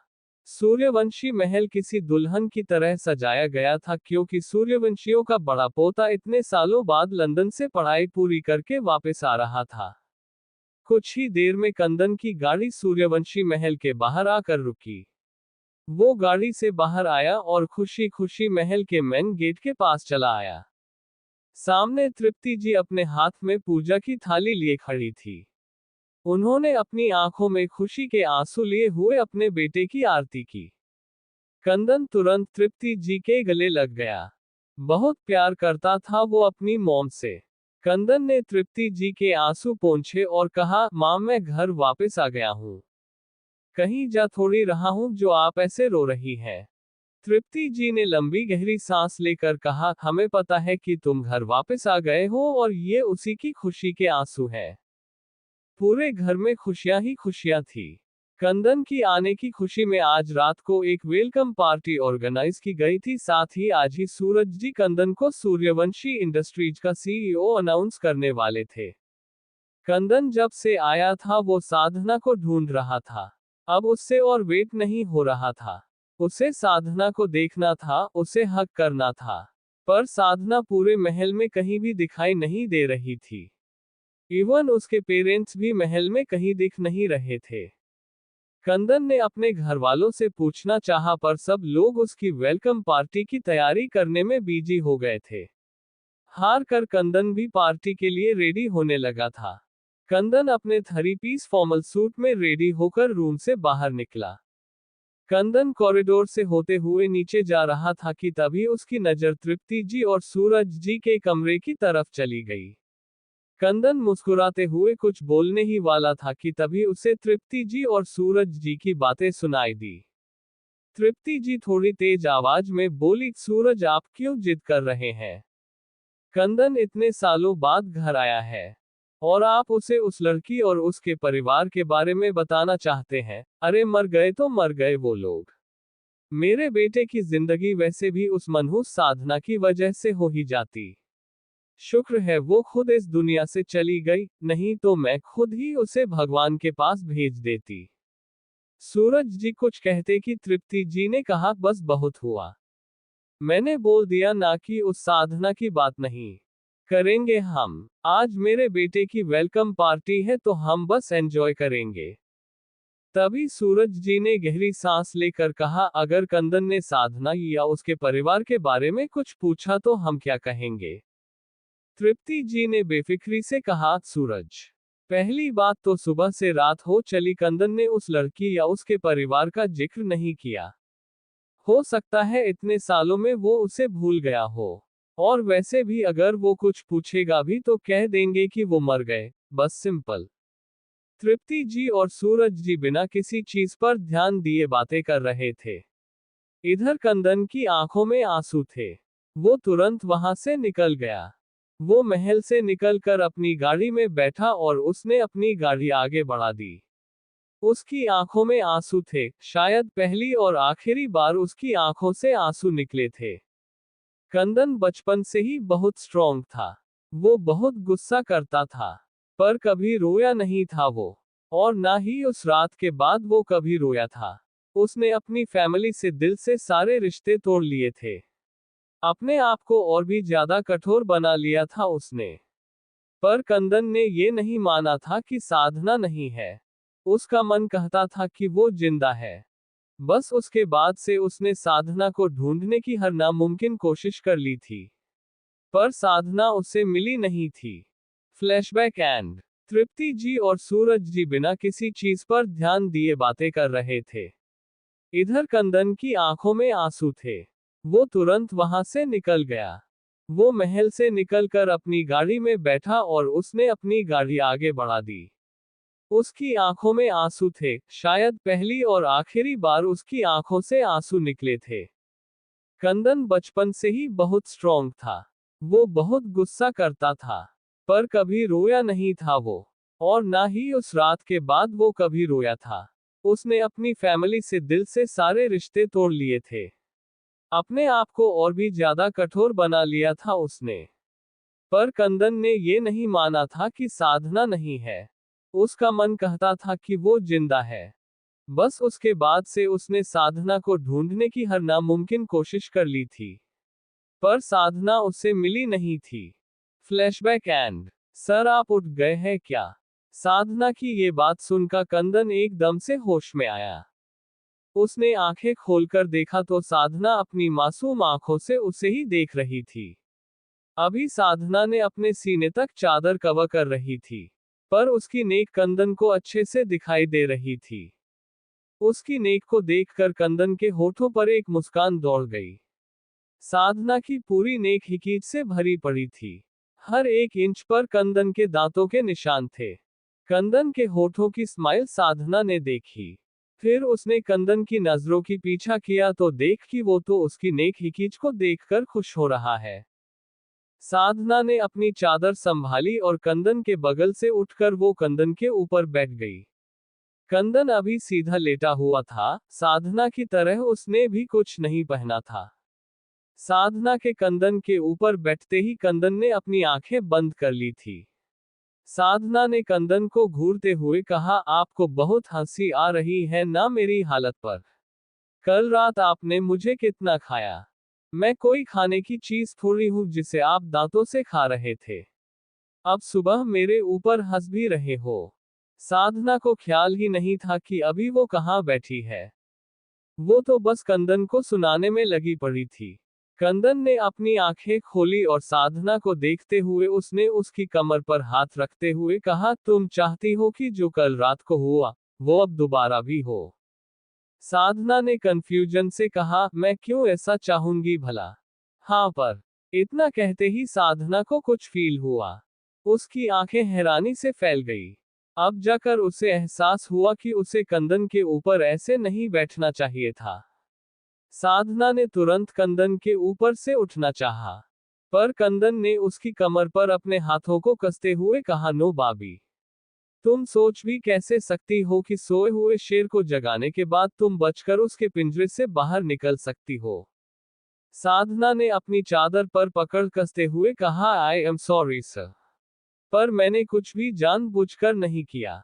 प्लीज मुझे जाने दीजिए। आपकी हार्डनेस मैं सुबह सुबह हैंडल नहीं कर सकती। कंदन ने साधना की चादर को एक झटके में उससे अलग कर दिया और बोला, अगर तुम मेरी हार्डनेस हैंडल नहीं करोगी तो कौन करेगा। मेरी एक ही बीवी है और वो तुम हो, तो इतना करना तो बनता है ना। कहते हुए कंदन साधना को अपने ऊपर झुका लिया। कंदन का एक हाथ साधना की लोअर बैक पर था और एक हाथ साधना की गर्दन पर था। उन दोनों के बेलिबास बदन आपस में जुड़ चुके थे। कंदन की बॉडी से अपनी बॉडी जुड़ते ही साधना को सेंसेशन फील हो रही थी। उस सेंसेशन में वो खुद भी कंदन से दूर नहीं हो पा रही थी। शायद प्रेगनेंसी का असर था कि उसे कंदन के साथ मेकआउट की क्रेविंग हो रही थी। कंदन ने साधना के चेहरे को अपने चेहरे पर झुकाया और खुद आगे बढ़कर उसके होठों से अपने होठ जोड़ दिए। कुछ ही पलों में साधना के हाथ कंदन के बालों में आ चुके थे और वो खुद कंदन को किस बैक कर रही थी। एक लंबी और डीप पैशनेट किस के बाद कंदन ने साधना को अपने बगल में पलटा और खुद उसके ऊपर आ गया। रात की बात कुछ और थी। वहां अंधेरा था, सिर्फ टीवी की लाइट उन दोनों पर पड़ रही थी। पर अब उन दोनों पर बाहर से रोशनी आ रही थी। कंदन ने साधना के होठों को छोड़ा और अपने होठ साधना की नेक पर रख दिए। कंदन और साधना अपने इस स्पेशल मोमेंट में और खोते कि उससे पहले कंदन का फोन रिंग करने लगा। कंदन ने पहली रिंग पर उसे इग्नोर किया और साधना में गुम रहा। पर फिर से उसका फोन बजने लगा था। कंदन ने हाथ बढ़ाकर अपना फोन उठाया तो वहां रोनित का नाम फ्लैश हो रहा था। कंदन ने चिढ़ते हुए फोन पिक किया। कंदन गुस्से में कुछ बोलता कि तभी रोनित ने उधर से कहा, सॉरी बॉस, मैं आपको डिस्टर्ब नहीं करना चाहता था, पर एक इम्पोर्टेंट कॉन्फ्रेंस मीटिंग आपको लेनी पड़ेगी। Please sir. कंदन ने गुस्से में गुर्राते हुए कहा, रोनित, मैं अपनी बीवी के साथ हूं और मैंने तुम्हें पहले ही कहा था कि मैं यहां पर कोई भी बिजनेस रिलेटेड काम नहीं करने वाला। Then I mean it. कहकर कंदन ने बिना रोनित की कोई बात सुने कॉल कट कर दिया था। उसके चेहरे पर इरिटेशन साफ दिखाई दे रही थी। कंदन ने एक गहरी सांस ली और साधना की तरफ देखा। साधना भी कंदन के गुस्से से डर रही थी। उसे कंदन की लव और केयरिंग साइड बहुत पसंद थी, पर गुस्से वाला कंदन उसे बहुत डरावना लगता था। कंदन ने साधना की आंखों में देखा तो धीरे धीरे उसका गुस्सा शांत हो रहा था। कंदन ने सिर झुकाकर साधना की गर्दन में अपना चेहरा छुपा लिया। उससे अपना गुस्सा कंट्रोल नहीं होता था। बाकी सारी चीजें वो कंट्रोल कर सकता था, पर शायद उसके लिए, उसके गुस्से के लिए अब साधना थी, जो उसका गुस्सा बड़ी आसानी से शांत कर रही थी। कुछ देर साधना और कंदन ऐसे है लेटे रहे। कंदन ने साधना के माथे को अपने होठों से छूते हुए कहा, भूख लगी है तुम्हें। साधना ने मासूमी से हाँ में सिर हिला दिया। कंदन साधना के ऊपर से उठा और उसे देखते ही साधना ने अपनी नजर दूसरी तरफ कर ली। उसकी इस हरकत पर कंदन हल्का सा मुस्कुरा दिया। उसने साइड में पड़ा हुआ अपना बॉक्सर उठाया और उसे पहनते हुए बोला, माय ब्लशिंग वाइफ, उठो और जाकर फ्रेश जाओ। मैं हमारे लिए खाना बनाता हूँ। रोनित की फोन कॉल से कंदन और साधना डिस्टर्ब हो चुके थे, और अब इसके बाद तो कंदन साधना को परेशान करने वाला था नहीं। इसलिए वो सीधा ग्राउंड फ्लोर के एक रूम में चला गया। उसके जाते ही साधना खुलकर मुस्कुरा दी। वो खुद में ही ब्लश कर रही थी। वो मुस्कुराते हुए उठी और सीधा ऊपर रूम में चली आई। साधना जब नीचे आई तो उसने एक व्हाइट कलर की मैक्सी ड्रेस पहनी हुई थी, जिसकी स्ट्रिप्स थी। यहाँ पर साधना के लिए सारे ऐसे ही कपड़े रखे हुए थे। कोई भी अनारकली सूट या फिर साड़ी यहाँ नहीं थी। साधना सीधा किचन में चली गई। उसे पता था कि कंदन खाना बना रहा होगा। साधना किचन में आई तो कंदन सामने चॉपिंग बोर्ड पर सब्जियां काट रहा था। साधना वहीं खड़ी उसे देख रही थी। वो एकदम किसी प्रोफेशनल शेफ की तरह काम कर रहा था। कंदन ने इस वक्त ब्लैक इनर के साथ ट्राउजर पहना हुआ था। वो खुद भी अभी नहाकर आया था तो उसकी बॉडी काफी फ्रेश और हॉट वाइब दे रही थी। साधना तो उसे देखते हुए उसी में खोने लगी थी। तभी बाहर पड़ा उसका फोन बजने लगा। साधना ने कुछ पल और कंदन को देखा, फिर तुरंत बाहर चली आई। उसने देखा तो उसे वेदिका कॉल कर रही थी। साधना ने फोन उठाया तो दूसरी तरफ से वेदिका बोली, मैंने लव कपल को डिस्टर्ब तो नहीं कर दिया। वेदिका की बात सुनकर साधना को रोनित की कॉल याद आ गई। उसे और कंदन को रोनित ने डिस्टर्ब करके उनका स्पेशल मोमेंट खराब कर दिया था। साधना की आवाज ना सुनकर वेदिका ने फिर से कहा, तू बिजी है भाई के साथ तो ठीक है, मैं बाद में बात कर लूंगी, पर तुझे कुछ बताना था। साधना ने तुरंत कहा, नहीं नहीं सर, तो अभी किचन में खाना बना रहे हैं। तू बोल क्या काम था। दूसरी से वेदिका ने कहा, तुझे पता है पूरे कॉलेज में भाई और तू छाए पड़े हो। सब लोग तुम्हारी और भाई की जोड़ी की तारीफ आकर रहे हैं, और वो राघव हमारा सीनियर, उसके तो होश उड़े पड़े हैं जब से तेरी शादी का उसे पता चला है। साधना ने कंफ्यूज होते हुए कहा, मतलब मैं कुछ समझी नहीं। वैदिक ने कुछ पल रुककर कहा, साधना क्या तुझे कभी फील नहीं हुआ कि वो राघव तेरे लिए कुछ फील करता था? तुझे पता है वो तुझे प्रपोज करने वाला था, पर फॉर्चुनेटली तू अपनी शादी की वजह से कॉलेज नहीं आई थी। साधना वेदिका की बात पर हैरानी से बोली, नहीं वेदिका, तुझे समझने में कोई दिक्कत हो रही होगी। ऐसा नहीं हो सकता। राघव ऐसा क्यों करेंगे? वो मुझे, मतलब। साधना को समझ नहीं आ रहा था कि वो क्या बोले। दूसरी तरफ से वेदिका ने कहा, ओके मत मान। जब तू कॉलेज आएगी तो खुद देख लेना कि वो राघव देवदास बना बैठा है या नहीं। उसकी बात का साधना कोई जवाब नहीं दे पाई। उसे समझ नहीं आ रहा था कि राघव ऐसा कैसे कर सकता है। मतलब साधना ने तो उसे कभी कोई इंडिकेशन नहीं दिया था। तो फिर फीलिंग, प्रोपोज, ये सब क्या है? साधना चुप थी कि तभी कंदन ने खाना टेबल पर रखते हुए कहा, बाबी यू नो यहाँ फोन अलाउड नहीं है। साधना ने तुरंत फोन कॉल कट करते हुए कहा, पर हम तो घर पर है ना। मतलब ये कॉटेज कुछ दिनों के लिए हमारा घर ही तो है, फिर यहाँ फोन अलाउड क्यों नहीं है? कंदन ने साधना की तरफ बढ़ते हुए कहा, क्योंकि तुम्हारा पति कह रहा है कि तुम यहाँ किसी से बात नहीं करोगी। यहाँ सिर्फ तुम और मैं है और कोई भी नहीं। तो फोन पर किसी से बात करके उस इंसान को हमारे बीच मत लाओ। साधना ने गहरी सांस ली, तभी कंदन ने उसे अपनी गोद में उठा लिया। साधना ने कंदन के गले में अपनी बाहें डालते हुए कहा, सर एक बात पूछूं आपसे? कंदन ने साधना को डाइनिंग टेबल पर बिठाते हुए कहा, अभी नहीं, पहले खाना खाओ, फिर हम खूब सारी बातें करेंगे। ओके। साधना ने हाँ में सिर हिला दिया। कंदन उसके पास चेयर पर बैठा। उसने खुद साधना को अपने हाथ से खिलाना शुरू कर दिया। कुछ देर बाद उनका ब्रेकफास्ट हो चुका था। कंदन साधना के लिए अपने हाथ से फ्रेश और न्यूट्रिशियन खाना बना रहा था। किसी भी हालत में वो उसकी हेल्थ के साथ कॉम्प्रोमाइज नहीं करने वाला था। कुछ देर बाद साधना और कंदन कॉटेज के गार्डन एरिया में बैठे हुए थे। बैठे नहीं, असल में लेटे हुए थे। साधना कंदन की बाहों में लेटी हुई थी। मुंबई थी तो मौसम भी वहां का बहुत अच्छा रहता था, इसीलिए आज मौसम बहुत सुहावना था। वो दोनों बैठे हुए आसमान को देख रहे थे, जहां काले घने बादल छाए हुए थे और ऐसे लग रहा था कि बस बारिश होने ही वाली है। तेज हवाएं चल रही थी। साधना ने एकदम से कहा, क्या मैं आपके साथ बेबी आने तक हूं? मतलब बेबी आने के बाद आप मुझे छोड़ दोगे क्या?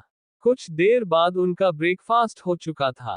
कंदन साधना के लिए अपने हाथ से फ्रेश और न्यूट्रिशियन खाना बना रहा था। किसी भी हालत में वो उसकी हेल्थ के साथ कॉम्प्रोमाइज नहीं करने वाला था। कुछ देर बाद साधना और कंदन कॉटेज के गार्डन एरिया में बैठे हुए थे। बैठे नहीं, असल में लेटे हुए थे। साधना कंदन की बाहों में लेटी हुई थी। मुंबई थी तो मौसम भी वहां का बहुत अच्छा रहता था, इसीलिए आज मौसम बहुत सुहावना था। वो दोनों बैठे हुए आसमान को देख रहे थे, जहां काले घने बादल छाए हुए थे और ऐसे लग रहा था कि बस बारिश होने ही वाली है। तेज हवाएं चल रही थी। साधना ने एकदम से कहा, क्या मैं आपके साथ बेबी आने तक हूं? मतलब बेबी आने के बाद आप मुझे छोड़ दोगे क्या? कंदन ने तुरंत साधना को देखा। वो कुछ पल रुककर बोला, मेरी आंखों में देखो, तुम्हें जवाब मिल जाएगा। साधना ने तुरंत कंदन की आंखों में देखा। उसकी आंखों में देखते ही साधना के दिल की धड़कनें शोर करने लगी थी, पर वो कुछ बोल नहीं पा रही थी। साधना ने अपनी बढ़ती दिल की धड़कनों को शांत करते हुए कहा, आप मतलब मुझसे? उसके मुंह से कुछ वर्ड निकल ही नहीं रहा था। वहीं कंदन ने उसके होठों पर अपनी उंगली रखते हुए कहा, तुम्हें तुम्हारा जवाब मिल गया। पर चिंता मत करो, मैं तुम पर कोई दबाव नहीं डालूंगा कि तुम मेरे लिए कुछ फील करो।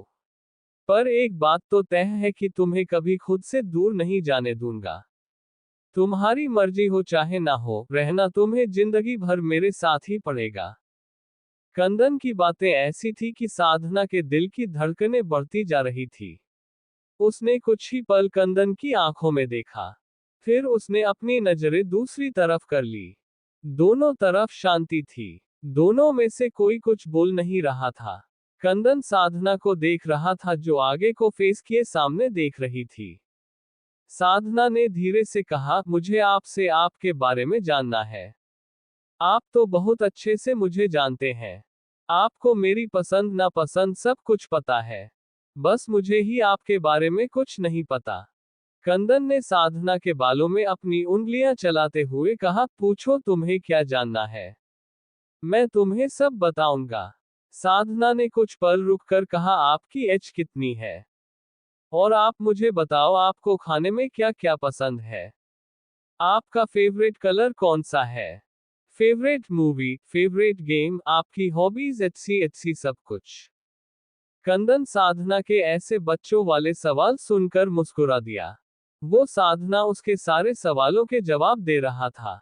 हर जवाब के बाद कंदन साधना कभी साधना के गाल पर किस करता, कभी उसकी छोटी सी नाक पर। उसकी इस हरकत पर साधना बहुत खुश हो रही थी। वो मुस्कुराते हुए आगे की आगे सवाल किए जा रही थी। थोड़ी देर बाद एक बूंद आकर साधना के गाल पर गिरी। इसी के साथ उसके चेहरे पर बड़ी सी मुस्कान खिल गई। थोड़ी ही देर में वहां तेज बारिश होने लगी थी। साधना को बारिश बहुत पसंद थी। कंदन चाहता था कि साधना बारिश में ना भीगे, पर साधना के चेहरे की खुशी उसे बहुत अच्छी लग रही थी। वो चाहकर भी उसे रोक नहीं पा रहा था। Background music. इश्क में तेरे फना होके, रहना है बस एक तेरा होके, दुनिया से मुझको जुदा होके, रहना है बस एक तेरा होके। साधना खुशी से झूमते हुए बारिश का आनंद ले रही थी। एक बारिश ही थी जो हर पल साधना के चेहरे पर खुशी बिखेर सकती थी। इश्क में तेरे फना होके, रहना है बस एक तेरा होके, दुनिया से मुझको जुदा होके, रहना है बस एक तेरा होके। कंदन बिल्कुल चुप था। उसे बारिश पसंद नहीं थी, बिल्कुल भी नहीं थी। पर कहते हैं ना, जो महबूब की पसंद हो वो धीरे धीरे हमारी पसंद बन ही जाती है। तू है खुदा, करूं तेरी इबादत, सजदे में तुझको मांगू सदा मैं, इश्क तेरा है मेरा मुकद्दर, दुनिया ये तुझसे वारा मैं। कंदन अपनी पॉकेट में हाथ डाले साधना को देख रहा था, जो खुशी से कभी उधर झूम रही थी, कभी उधर।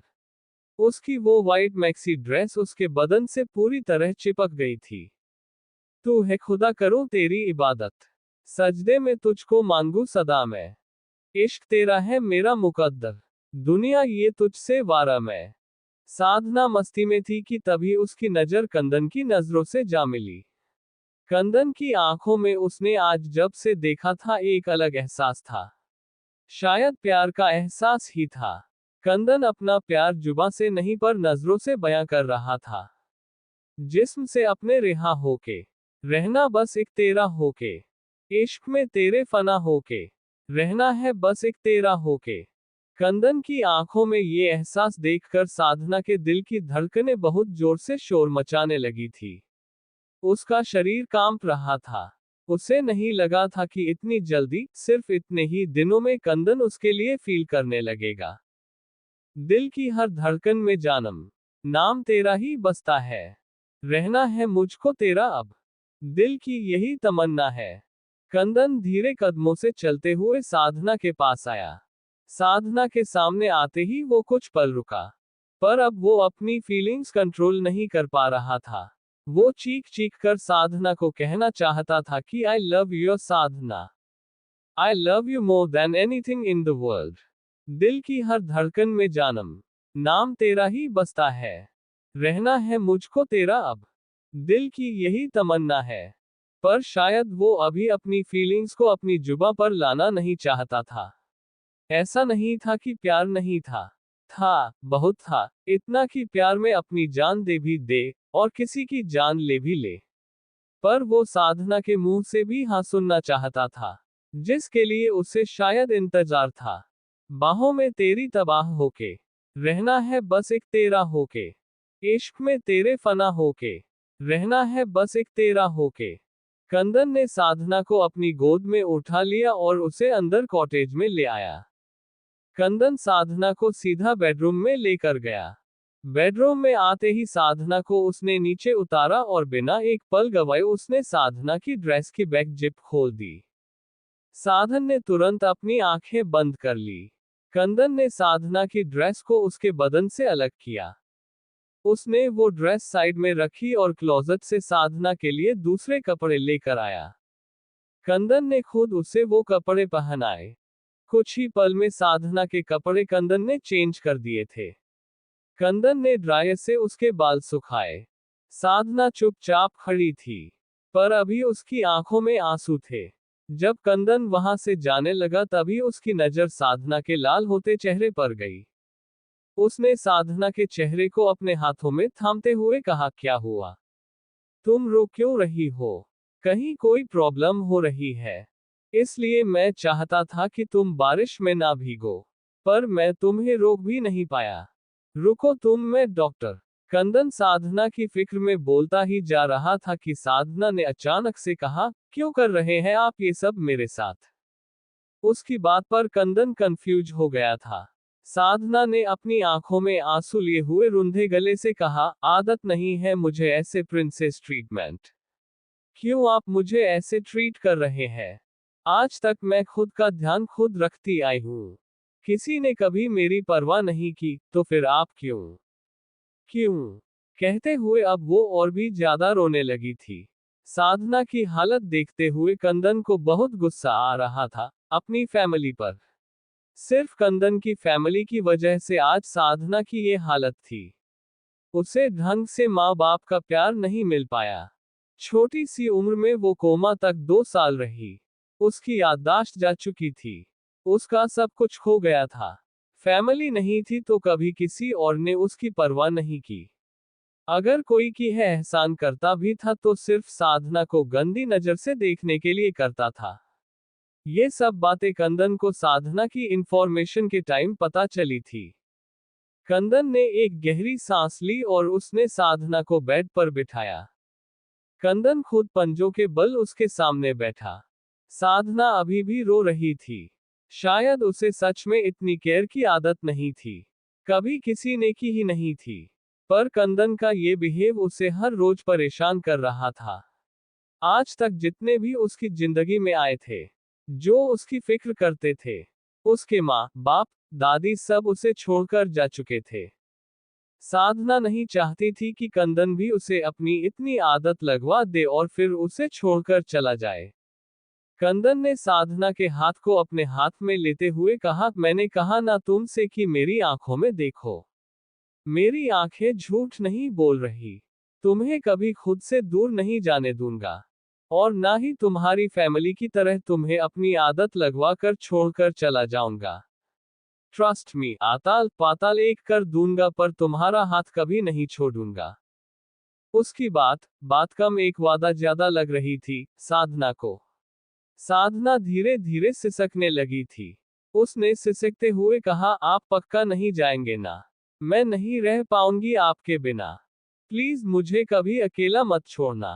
प्लीज। कंदन ने कुछ पल रुककर कहा, कभी नहीं। Now sleep. देखो तो रो रो कर क्या हालत कर ली है तुमने अपनी। उसके कहते ही साधना बेड पर लेट चुकी थी और उसने अपनी आंखें बंद कर ली। कंदन उसके माथे पर हल्की हल्की थपकी दे रहा था, जिससे कि साधना कुछ ही पलों में सो चुकी थी।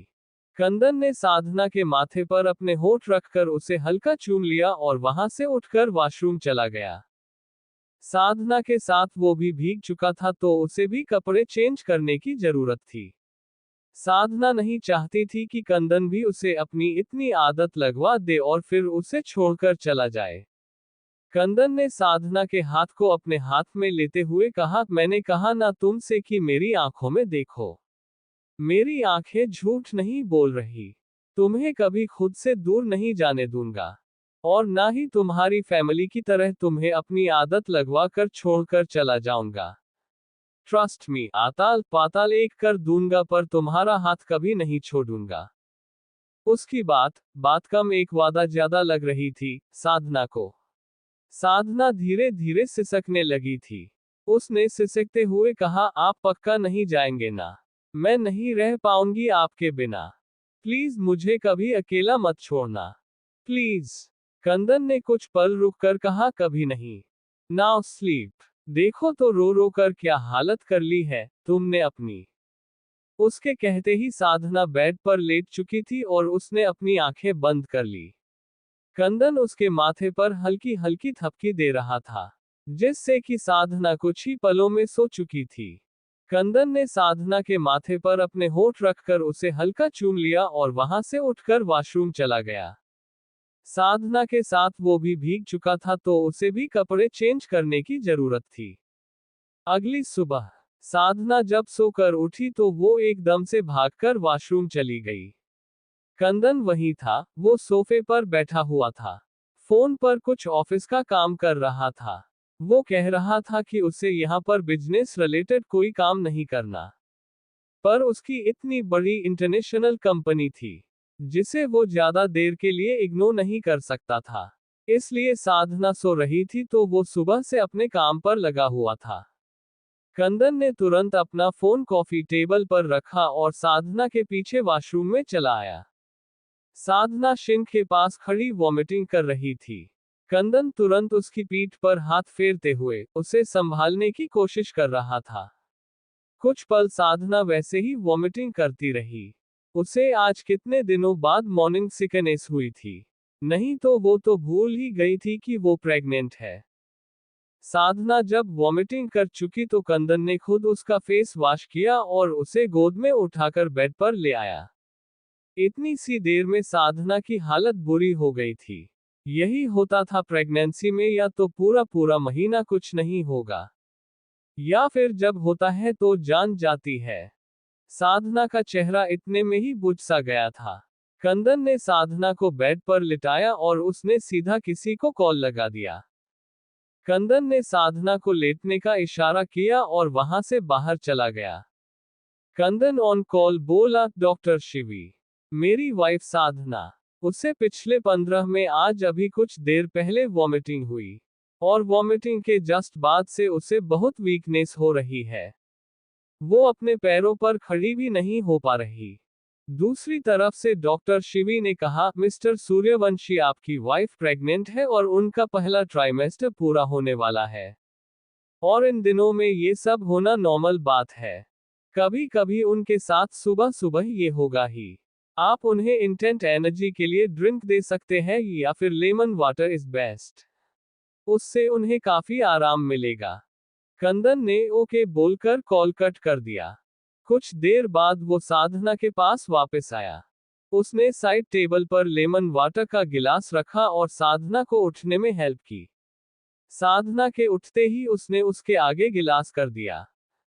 साधना ने बिना कुछ बोले एक ही सांस में वो सारा गिलास खाली कर दिया। वो थोड़ी लेजनेस से बोली, सरी वाना स्लीप मोर प्लीज। मेरी बैंड बज रही है। कंदन ने उसके माथे को चूमते हुए कहा, हम ओके, सो जाओ। थोड़ी देर आराम करोगी तो यू विल फील बेटर।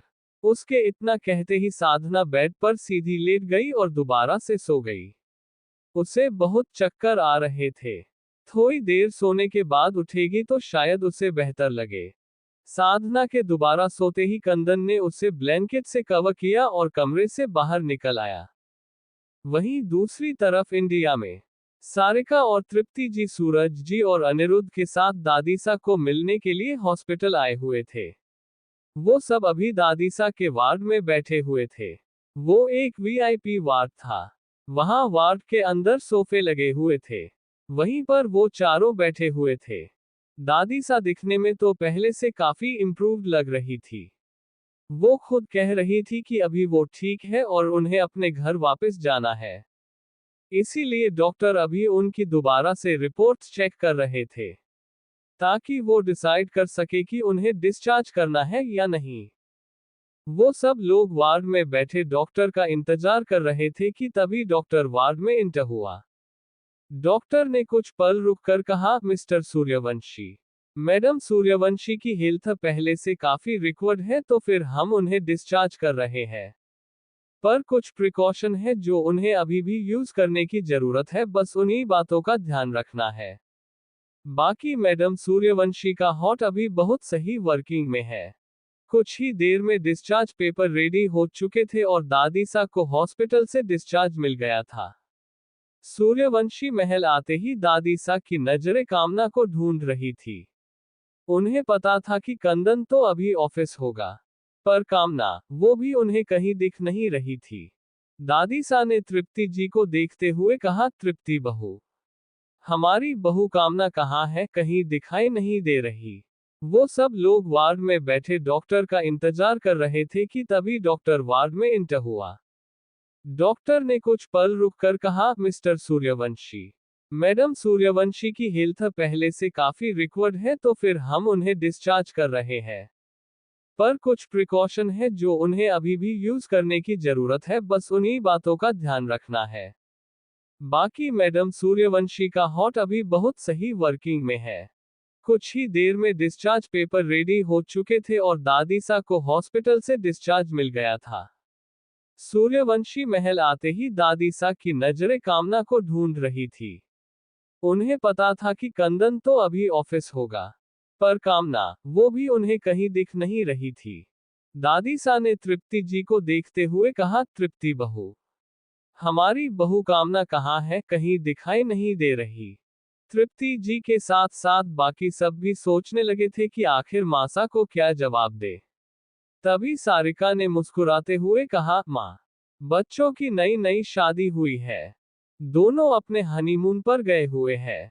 इसलिए आपको उन दोनों में से कोई भी दिखाई नहीं दे रहा। कहकर उन्होंने तृप्ति जी को आंखों से ही शांत रहने का इशारा किया। वहीं सारिका की बात पर मासा मुस्कुरा दी। वो अपने मन में मुस्कुराते हुए बोली, ये तो बहुत ही अच्छा हुआ। कंदन कामना के साथ है। वो दोनों अपनी जिंदगी की नई शुरुआत कर चुके हैं। अब मुझे उस लड़की की कोई परवाह नहीं है। कहते हुए उनके चेहरे पर एक अजीब सी मुस्कान बनी हुई थी। वहीं दूसरी तरफ साधना करीब 1 घंटे बाद उठी। उसने उठते ही एक गहरी सांस ली। वो कुछ पल वैसे ही बैठी रही, फिर उठकर फ्रेश होने चली गई। अब वो काफी हल्का महसूस कर रही थी। साधना जैसे ही नीचे हॉल में आई, उसकी नजर सामने रहे कंदन पर चली गई, जो कि अपने लैपटॉप पर कुछ काम कर रहा था। साधना को देखते ही कंदन ने अपना लैपटॉप साइड में रखा और उसे देखते हुए बोला, तुम उठ गई। कैसी तबीयत है अब तुम्हारी, फीलिंग बेटर? साधना तुरंत कंदन के पास आए और उसकी गोद में बैठते हुए बोली, पहले से ठीक हूँ। Feeling better now. कंदन ने उसकी कमर पर हाथ रखते हुए उसे अच्छे से अपनी गोद में बिठाया। तभी साधना ने उसे देखते हुए कहा, मुझे ना गेम खेलनी है। कंदन ने अपनी एक आईब्रो ऊंची करते हुए कहा। क्या? साधना ने उसे देखते हुए कहा, हाँ, मुझे गेम खेलनी है। मुझे ना लूडो खेलनी है आपके साथ। आप प्लीज खेलो ना। कंदन ने धीरे से कहा, सीरियसली बाबी, तुम कोई छोटी बच्ची हो क्या? मुझे तो कभी कभी ये लगता है कि तुम हमारा बच्चा कैसे संभालोगी। साधना ने उसे घूरते हुए कहा, कैसे संभालूंगी से आपका क्या मतलब है? कंदन ने गहरी सांस लेकर कहा, जस्ट लुक एट योरसेल्फ, कैसे बिहेव कर रही हो। तुम तो खुद बच्ची हो, उसे कैसे संभालोगी? साधना ने मुंह बनाते हुए कहा, तो क्या हुआ अगर मैं बच्ची हूं तो? उसे भी तो कोई चाहिए ना, जो उसके साथ खेल सके। एक बार वो आ जाए फिर देखना आप, मैं और हमारा बेबी दोनों एक साथ खेलेंगे, खूब मस्ती करेंगे।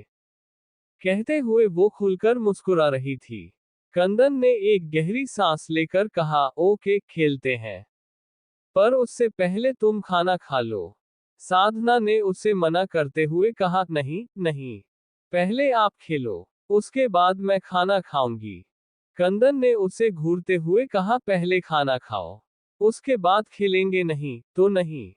साधना ने मुंह बनाया और उसकी गोद से उठकर किचन में चली आई। उसने अपना खाना निकाला और खाने लगी। कुछ देर बाद साधना खाना खाकर वापस आए। कुछ देर बाद फिर उसने कंदन के बगल में बैठे थे हुए कहा, अब आप अपने फोन पर लूडो लगाओ, मुझे खेलना है। कंदन ने गहरी सांस ली और अपने फोन में लूडो चला दी। अब दोनों गेम खेलने में लगे थे और दोनों खेलते हुए एक दूसरे के साथ मस्ती कर रहे थे। साधना खुद कंदन भी बच्चा बन बैठा था। जब जब साधना जीत रही थी तो वह कंदन को जीभ निकाल निकाल कर चिढ़ा रही थी, जिससे कि कंदन को हंसी ही आ रही थी। ऐसे ही गेम खेलते खेलते ही उन्होंने 1 घंटा लगा दिया। उसके बाद खेलते खेलते ही उन्होंने कब दोपहर से शाम कर ली पता ही नहीं चला। अब तक वह दोनों लूडो से truth and dare, seek and hide सब खेल चुके थे। मतलब कि आज का उनका पूरा दिन खेल कूद और मस्ती में ही निकला था, जिसमें कंदन बहुत खुश था क्योंकि साधना के चेहरे की खुशी उसे भी खुश होने पर मजबूर कर रही थी। ऐसे ही करते करते उनका पूरा 1 हफ्ता निकल चुका था। इस पूरे 1 हफ्ते में साधना कंदन के बारे में और कंदन साधना के बारे में सब कुछ जान चुका था। उन दोनों ने एक दूसरे को ही पूरा हफ्ता दिया था, ताकि वो एक दूसरे को समझ सके, क्योंकि रहना तो पूरी जिंदगी एक दूसरे के साथ ही था। कंदन तो साधना को बचपन से ही प्यार करता था, हालांकि साधना भी करती थी, पर अब तो उसे याद नहीं था, उसकी मेमोरी लॉस हो चुकी थी और इस स्टेज पर जब वह एक टीनेज थी तो उसे अपने लाइफ पार्टनर के बारे में सब कुछ पता होना जरूरी था, क्योंकि शादी से पहले उसे मौका नहीं मिला कि वह एक लड़के से प्यार करे और फिर उसे बॉयफ्रेंड बनाए, फिर उससे शादी करे। तो यह चीज उनकी लाइफ में नहीं हुई थी।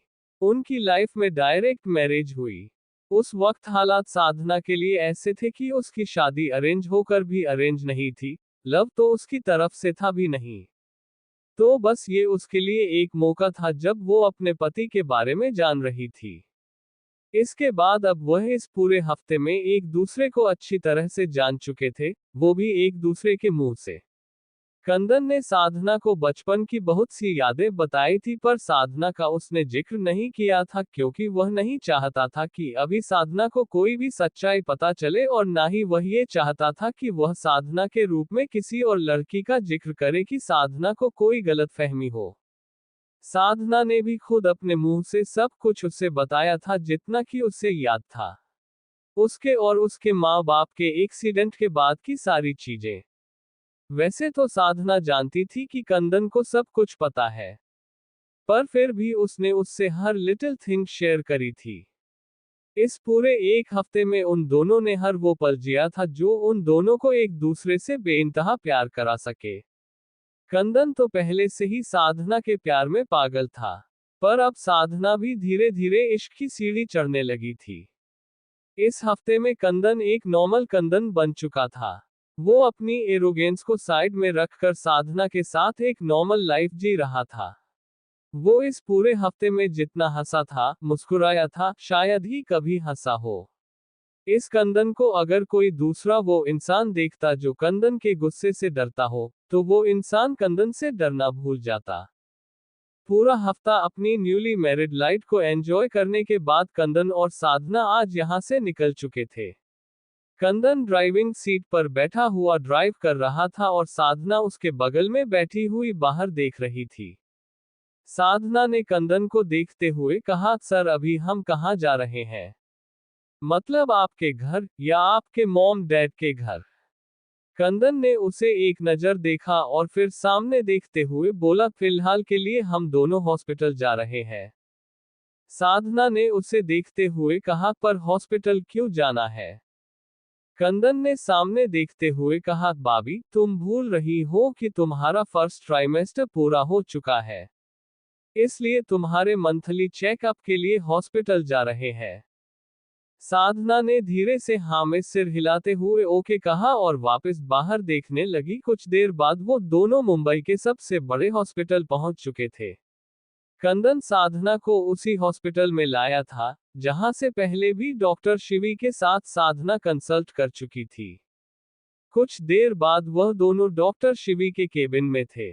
साधना एक बेड पर लेटी हुई थी और कंदन उसके पास ही उसका हाथ पकड़े खड़ा हुआ था। कुछ पल रुककर डॉक्टर शिव ने कहा, आर यू गाइस रेडी? बस एक छोटा सा प्रोसेस है, इसके बाद अब आप दोनों अपने बेबी की हार्टबीट सुन सकते हो, उसे देख सकते हो। डॉक्टर ने यह बात कहकर साधना के टॉप को थोड़ा ऊपर उठाया और उसके पेट पर एक जेल लगाया। कुछ ही देर में उनको एक आवाज सुनाई दे रही थी जो कि धक धक की थी। इस आवाज को सुनते ही उन दोनों की नजर सामने स्क्रीन पर चली गई, जहां पर छोटा सा कुछ दिखाई दे रहा था और आवाज भी वहीं से आ रही थी। डॉक्टर शिवी ने मुस्कुराते हुए कहा कि देखिए मिस्टर एंड मिसेज सूर्यवंशी, ये जो आपको छोटा सा अब एक डॉट दिखाई दे रहा है यह आपका बेबी है, और यह जो आपको आवाज सुनाई दे रही है यह आपके बेबी की हार्ट बीट है। कंदन और साधना दोनों के दिलों की धड़कनें बहुत जोर से शोर करने लगी थी। यह उनका पहला एक्सपीरियंस था और दोनों ही अनकॉन्शियस फील करने लगे थे। उन्हें समझ नहीं आ रहा था कि क्या और कैसे रिएक्ट करें। साधना ने टीवी मॉनिटर की तरफ देखते हुए कंदन के हाथ पर अपनी पकड़ मजबूत कर दी थी। कुछ पल बाद साधना हल्के से मुस्कुरा दे और उसकी आंखें भी खुशी के आंसुओं से भर चुकी थी। वही कंदन अभी भी एक्सप्रेशनलेस फेस के साथ मॉनिटर की तरफ देख रहा था। उसलिए भी ये सब फर्स्ट टाइम था। उसका प्यार उसके साथ था, उसके प्यार की निशानी, उनकी बच्चा कुछ महीनों में उनके पास आने वाला था। दिल में दिमाग में बहुत कुछ चल रहा था, पर चेहरा अभी भी वैसा ही था, ब्लैंक। कुछ पल बाद साधना और कंदन डॉक्टर शिवी के सामने बैठे हुए थे, जो कि अपने हाथ में साधना की रिपोर्ट्स लिए उन्हें चेक कर रही थी। कुछ देर बाद डॉक्टर शिवी ने उन दोनों को देखते हुए कहा, डोंट टी वरी, कोई भी चिंता की बात नहीं है। एंड साधना, तुम्हारी प्रेगनेंसी बहुत अच्छी चल रही है अभी तक। तुम्हारा फर्स्ट ट्राइमेस्टर पूरा हो चुका है, तो अब सेकेंड ट्राइमेस्टर स्टार्ट हो गया। वैसे तो फर्स्ट और थर्ड ट्राइमेस्टर में ज्यादा केयरफुल रहने की जरूरत होती है, पर इसका मतलब ये नहीं है कि आप लापरवाह हो जाओ। आपको टाइम के साथ साथ और भी ज्यादा अलर्ट रहना है। सबसे बड़ी बात, तुम्हें स्ट्रेस बिल्कुल भी नहीं लेना है। हमेशा कोशिश करो कि हंसते मुस्कुराते रहो, ताकि तुम्हारे हंसने मुस्कुराने से तुम्हारे बच्चे पर असर हो, क्योंकि कहते हैं कि प्रेगनेंसी के दिनों में माँ जो कुछ भी करती है या जो कुछ भी देखती है, जो कुछ भी सुनती है, उसका सीधा असर बेबी पर होता है। तो तुम्हें पूरा ध्यान रखना है कि तुम्हारी मेंटल हेल्थ सही रहे। तुम्हारी मेंटल हेल्थ के साथ साथ बेबी की भी मेंटल हेल्थ सही रहेगी। कुछ देर बाद साधना ने धीरे से हाँ में सिर हिला दिया। कुछ और डिस्कशन करने के बाद साधना कंदन के साथ हॉस्पिटल से निकल चुकी थी। कंदन सीधा विला ही जा रहा था कि तभी उसका फोन बजा। उसने देखा तो सूरज जी उसे कॉल कर रहे थे। कंदन ने कुछ पल रुककर फोन उठा लिया। उसने एक बार साधना की तरफ देखा और कॉल पर बोला, हेलो। दूसरी तरफ से सूरज जी ने कुछ कहा जिसे सुनते ही कंदन के चेहरे पर एक डेविल स्माइल आ गई।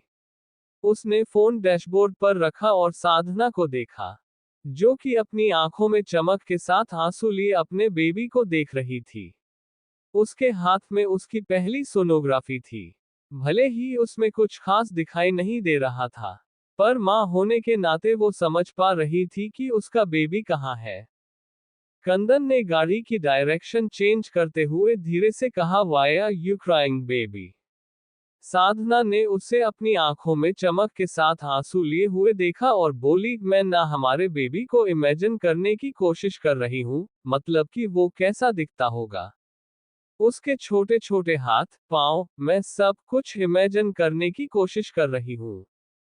कंदन ने धीरे से उसका हाथ अपने हाथ में लिया और उसकी हथेली पर किस करते हुए बोला, दिखने में वो तुम्हारे जैसी होगी, तो अपने आप को मिरर में देख लो, फिर इमेजिन करने की जरूरत नहीं पड़ेगी। साधना ने उसकी तरफ देखते हुए कहा, आपको कैसे पता कि बेबी गर्ल होगी? बेबी बॉय भी तो हो सकता है, और वैसे भी मुझे बेबी बॉय चाहिए, जो कि बिल्कुल आपके जैसा दिखता हो, हैंडसम, क्यूट, इनोसेंट। कंदन ने सरकास्टिकली कहा, do I look cute and innocent? उसकी बात पर साधना ने गौर से कंदन का चेहरा देखते हुए कहा, ना, आप तो क्यूट और इनोसेंट बिल्कुल भी नहीं हो। पर हाँ, मुझे मेरा बेबी हैंडसम, क्यूट और इनोसेंट चाहिए। फिर वो अपने पेट पर हाथ रखकर बोली, बेबी आपके डैडी तो क्यूट और इनोसेंट नहीं है। आप एक काम करो, आप क्यूटनेस और इनोसेंस अपनी मम्मा से ले लेना और हैंडसमनेस अपने डैडी से ले लेना। उसकी बात पर कंदन को हंसी आ गई। वहीं साधना उसे घूरने लगी थी। कुछ पल में उनकी कार सूर्यवंशी महल आकर रुकी। साधना ने उसकी तरफ देखते हुए कहा, आपको कैसे पता कि बेबी गर्ल होगी? बेबी बॉय भी तो हो सकता है, और वैसे भी मुझे बेबी बॉय चाहिए, जो कि बिल्कुल आपके जैसा दिखता हो, हैंडसम, क्यूट, इनोसेंट। कंदन ने सरकास्टिकली कहा, do I look cute and innocent? उसकी बात पर साधना ने गौर से कंदन का चेहरा देखते हुए कहा, ना, आप तो क्यूट और इनोसेंट बिल्कुल भी नहीं हो। पर हाँ, मुझे मेरा बेबी हैंडसम, क्यूट और इनोसेंट चाहिए। फिर वो अपने पेट पर हाथ रखकर बोली, बेबी आपके डैडी तो क्यूट और इनोसेंट नहीं है। आप एक काम करो, आप क्यूटनेस और इनोसेंस अपनी मम्मा से ले लेना और हैंडसमनेस अपने डैडी से ले लेना। उसकी बात पर कंदन को हंसी आ गई। वहीं साधना उसे घूरने लगी थी। कुछ पल में उनकी कार सूर्यवंशी महल आकर रुकी।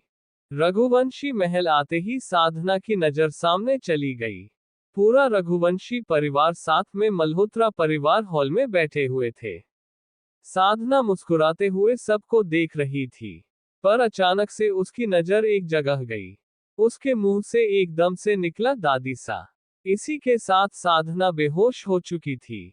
साधना जैसे ही गिरने को हुई, वैसे ही उसे कंदन ने अपनी बाहों में संभाल लिया। वहीं साधना के ऐसे बेहोश हो जाने से सब लोग परेशान हो गए थे। सबके चेहरों पर टेंशन थी। पर दादी सा, उनके तो चेहरे का रंग ही उड़ गया था। कहाँ वो कामना को कंदन के साथ एक्सपेक्ट कर रही थी, कहाँ उनके सामने साधना खड़ी थी, कंदन के साथ। सब लोग भागकर साधना और कंदन के पास आए। वहीं कंदन ने साधना को अपनी गोद में उठाया और उसे ग्राउंड फ्लोर के एक रूम में ले गया। लक्षित ने तुरंत अपनी एक फैमिली डॉक्टर को कॉल कर दिया था। इधर कंदन ने तुरंत साधना को रूम में रहे बेड पर लिटाया। अब तक सब लोग रूम में आ चुके थे, दादी सा को छोड़कर। वो तो साधना को देखकर सदमे जा चुकी थी। तृप्ति जी ने कंदन को देखते हुए कहा, कंदन बेटा, साधना को क्या हुआ, वो ऐसे बेहोश क्यों हो गई? कंदन ने उनकी बात का कोई जवाब नहीं दिया। सबके चेहरे पर टेंशन थी। कुछ ही देर में एक लेडी डॉक्टर वहां आ चुकी थी। उस डॉक्टर ने उन सबको देखते हुए कहा, प्लीज, क्या आप लोग बाहर जा सकते हैं, मुझे पेशेंट को चेक करना है।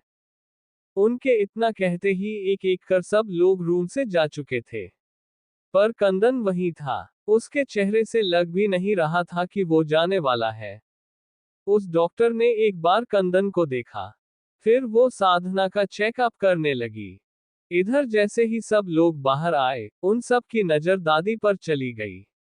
साधना के बेहोश होने के चक्कर में वो लोग भूल ही गए थे कि दादी सा ने भी कंदन के साथ साधना को देख लिया है। दादी ने घूरते हुए तृप्ति जी से कहा, ये सब क्या है? कोई मुझे बताने वाला है या नहीं? तृप्ति जी ने एकदम से अपनी आंखें बंद कर ली। फिर उन्होंने हिम्मत करके कहा, मासा, प्लीज मेरी बात ध्यान से और शांति से सुन लीजिए। उसके बाद ही आप कुछ फैसला कीजिएगा। इसके बाद तृप्ति जी ने दादी सा को शादी वाले दिन की सारी बात बता दी। दादी सा ने सारी बात सुनने के बाद बहुत ही गुस्से में कहा, तो तुम्हारी हिम्मत भी कैसे हुई हमारी मर्जी के बिना इतना बड़ा फैसला लेने की? हम हॉस्पिटल में थे, मर नहीं गए थे। तुम हमें कॉल कर सकती थी। ऐसे कैसे तुमने किसी भी एरी गैरी लड़की को हमारे खानदान की बड़ी बहू बना दिया है? फिर उन्होंने बेहद गुस्से से दांत पीसते हुए कहा, ये तुमने बिल्कुल अच्छा नहीं किया तृप्ति बहू। इसकी सजा तो हम तुम्हें देकर ही रहेंगे। और हाँ, वो लड़की हमारी बहू नहीं है, न ही हम कभी उसे अपनी बहू के रूप में कभी स्वीकार करेंगे। तृप्ति जी ने एकदम से सूरज जी की तरफ देखा। सूरज जी ने तुरंत दादीसा को देखते हुए कहा, मासा, हमारी बात तो सुनिए। साधना एक अच्छी लड़की है। वो बहुत संस्कारी है, गुणों से भरी हुई है वो लड़की। हम सब ने उसके साथ मुश्किल से 1 हफ्ता बिताया था, तभी से साधना हमारे दिलों में अपनी जगह बना चुकी है। मेरा यकीन करिए, एक बार आप भी उसके साथ समय बिता कर देखिए, वो आपके मन को भी भा जाएगी। उनकी बात पर दादी सा ने कुछ नहीं कहा। बस उनके चेहरे पर गुस्सा था और मन में साधना के लिए बेहिसाब नफरत। वही रूम में करीब 10 मिनट बाद उस डॉक्टर ने कंदन को देखते हुए कहा, mister Suryavanshi, actually Mrs Suryavanshi pregnant है। शायद उनकी प्रेगनेंसी को 3 महीने हो चुके हैं। कंदन ने उसे बोरियत भरे लहजे से देखते हुए कहा, ये मुझे पता है। अभी के लिए वो बेहोश क्यों है वो बताओ बस। आगे की कहानी में क्या होगा जानने के लिए पढ़ते रहिए मेरी यह कहानी। जरूरी नोट, आप सबका इंटरेस्ट इस कहानी में खत्म हो गया है। इसलिए आजकल आपके व्यूज, लाइक और कमेंट्स कम हो गए। यार, आप लोग नहीं समझते कि जब स्टोरी के व्यूज गिर जाते हैं तो पॉकेट नोवेल उस स्टोरी को अपनी तरफ से बंद कर देता है। और मैं लिटरली नहीं चाहती कि मेरी ये नोवेल पॉकेट नोवेल बंद करे, क्योंकि अगर पॉकेट नोवेल ने एक नोवेल बंद कर दी तो मेरी नेक्स्ट नोवेल भी वो लोग रिजेक्ट कर देंगे। ऐसे तो मैं इस आईडी पर नहीं लिख पाऊंगी। इसलिए मैंने सोचा है कि पॉकेट नोवेल मेरी नोवेल को बंद करे उससे पहले मैं इस नोवेल को बंद कर दूंगी। मैंने एंड सोच लिया है, अब से बस पास्ट रिवील होगा। उसके बाद स्टोरी अपना एंड पकड़ लेगी। थैंक्स।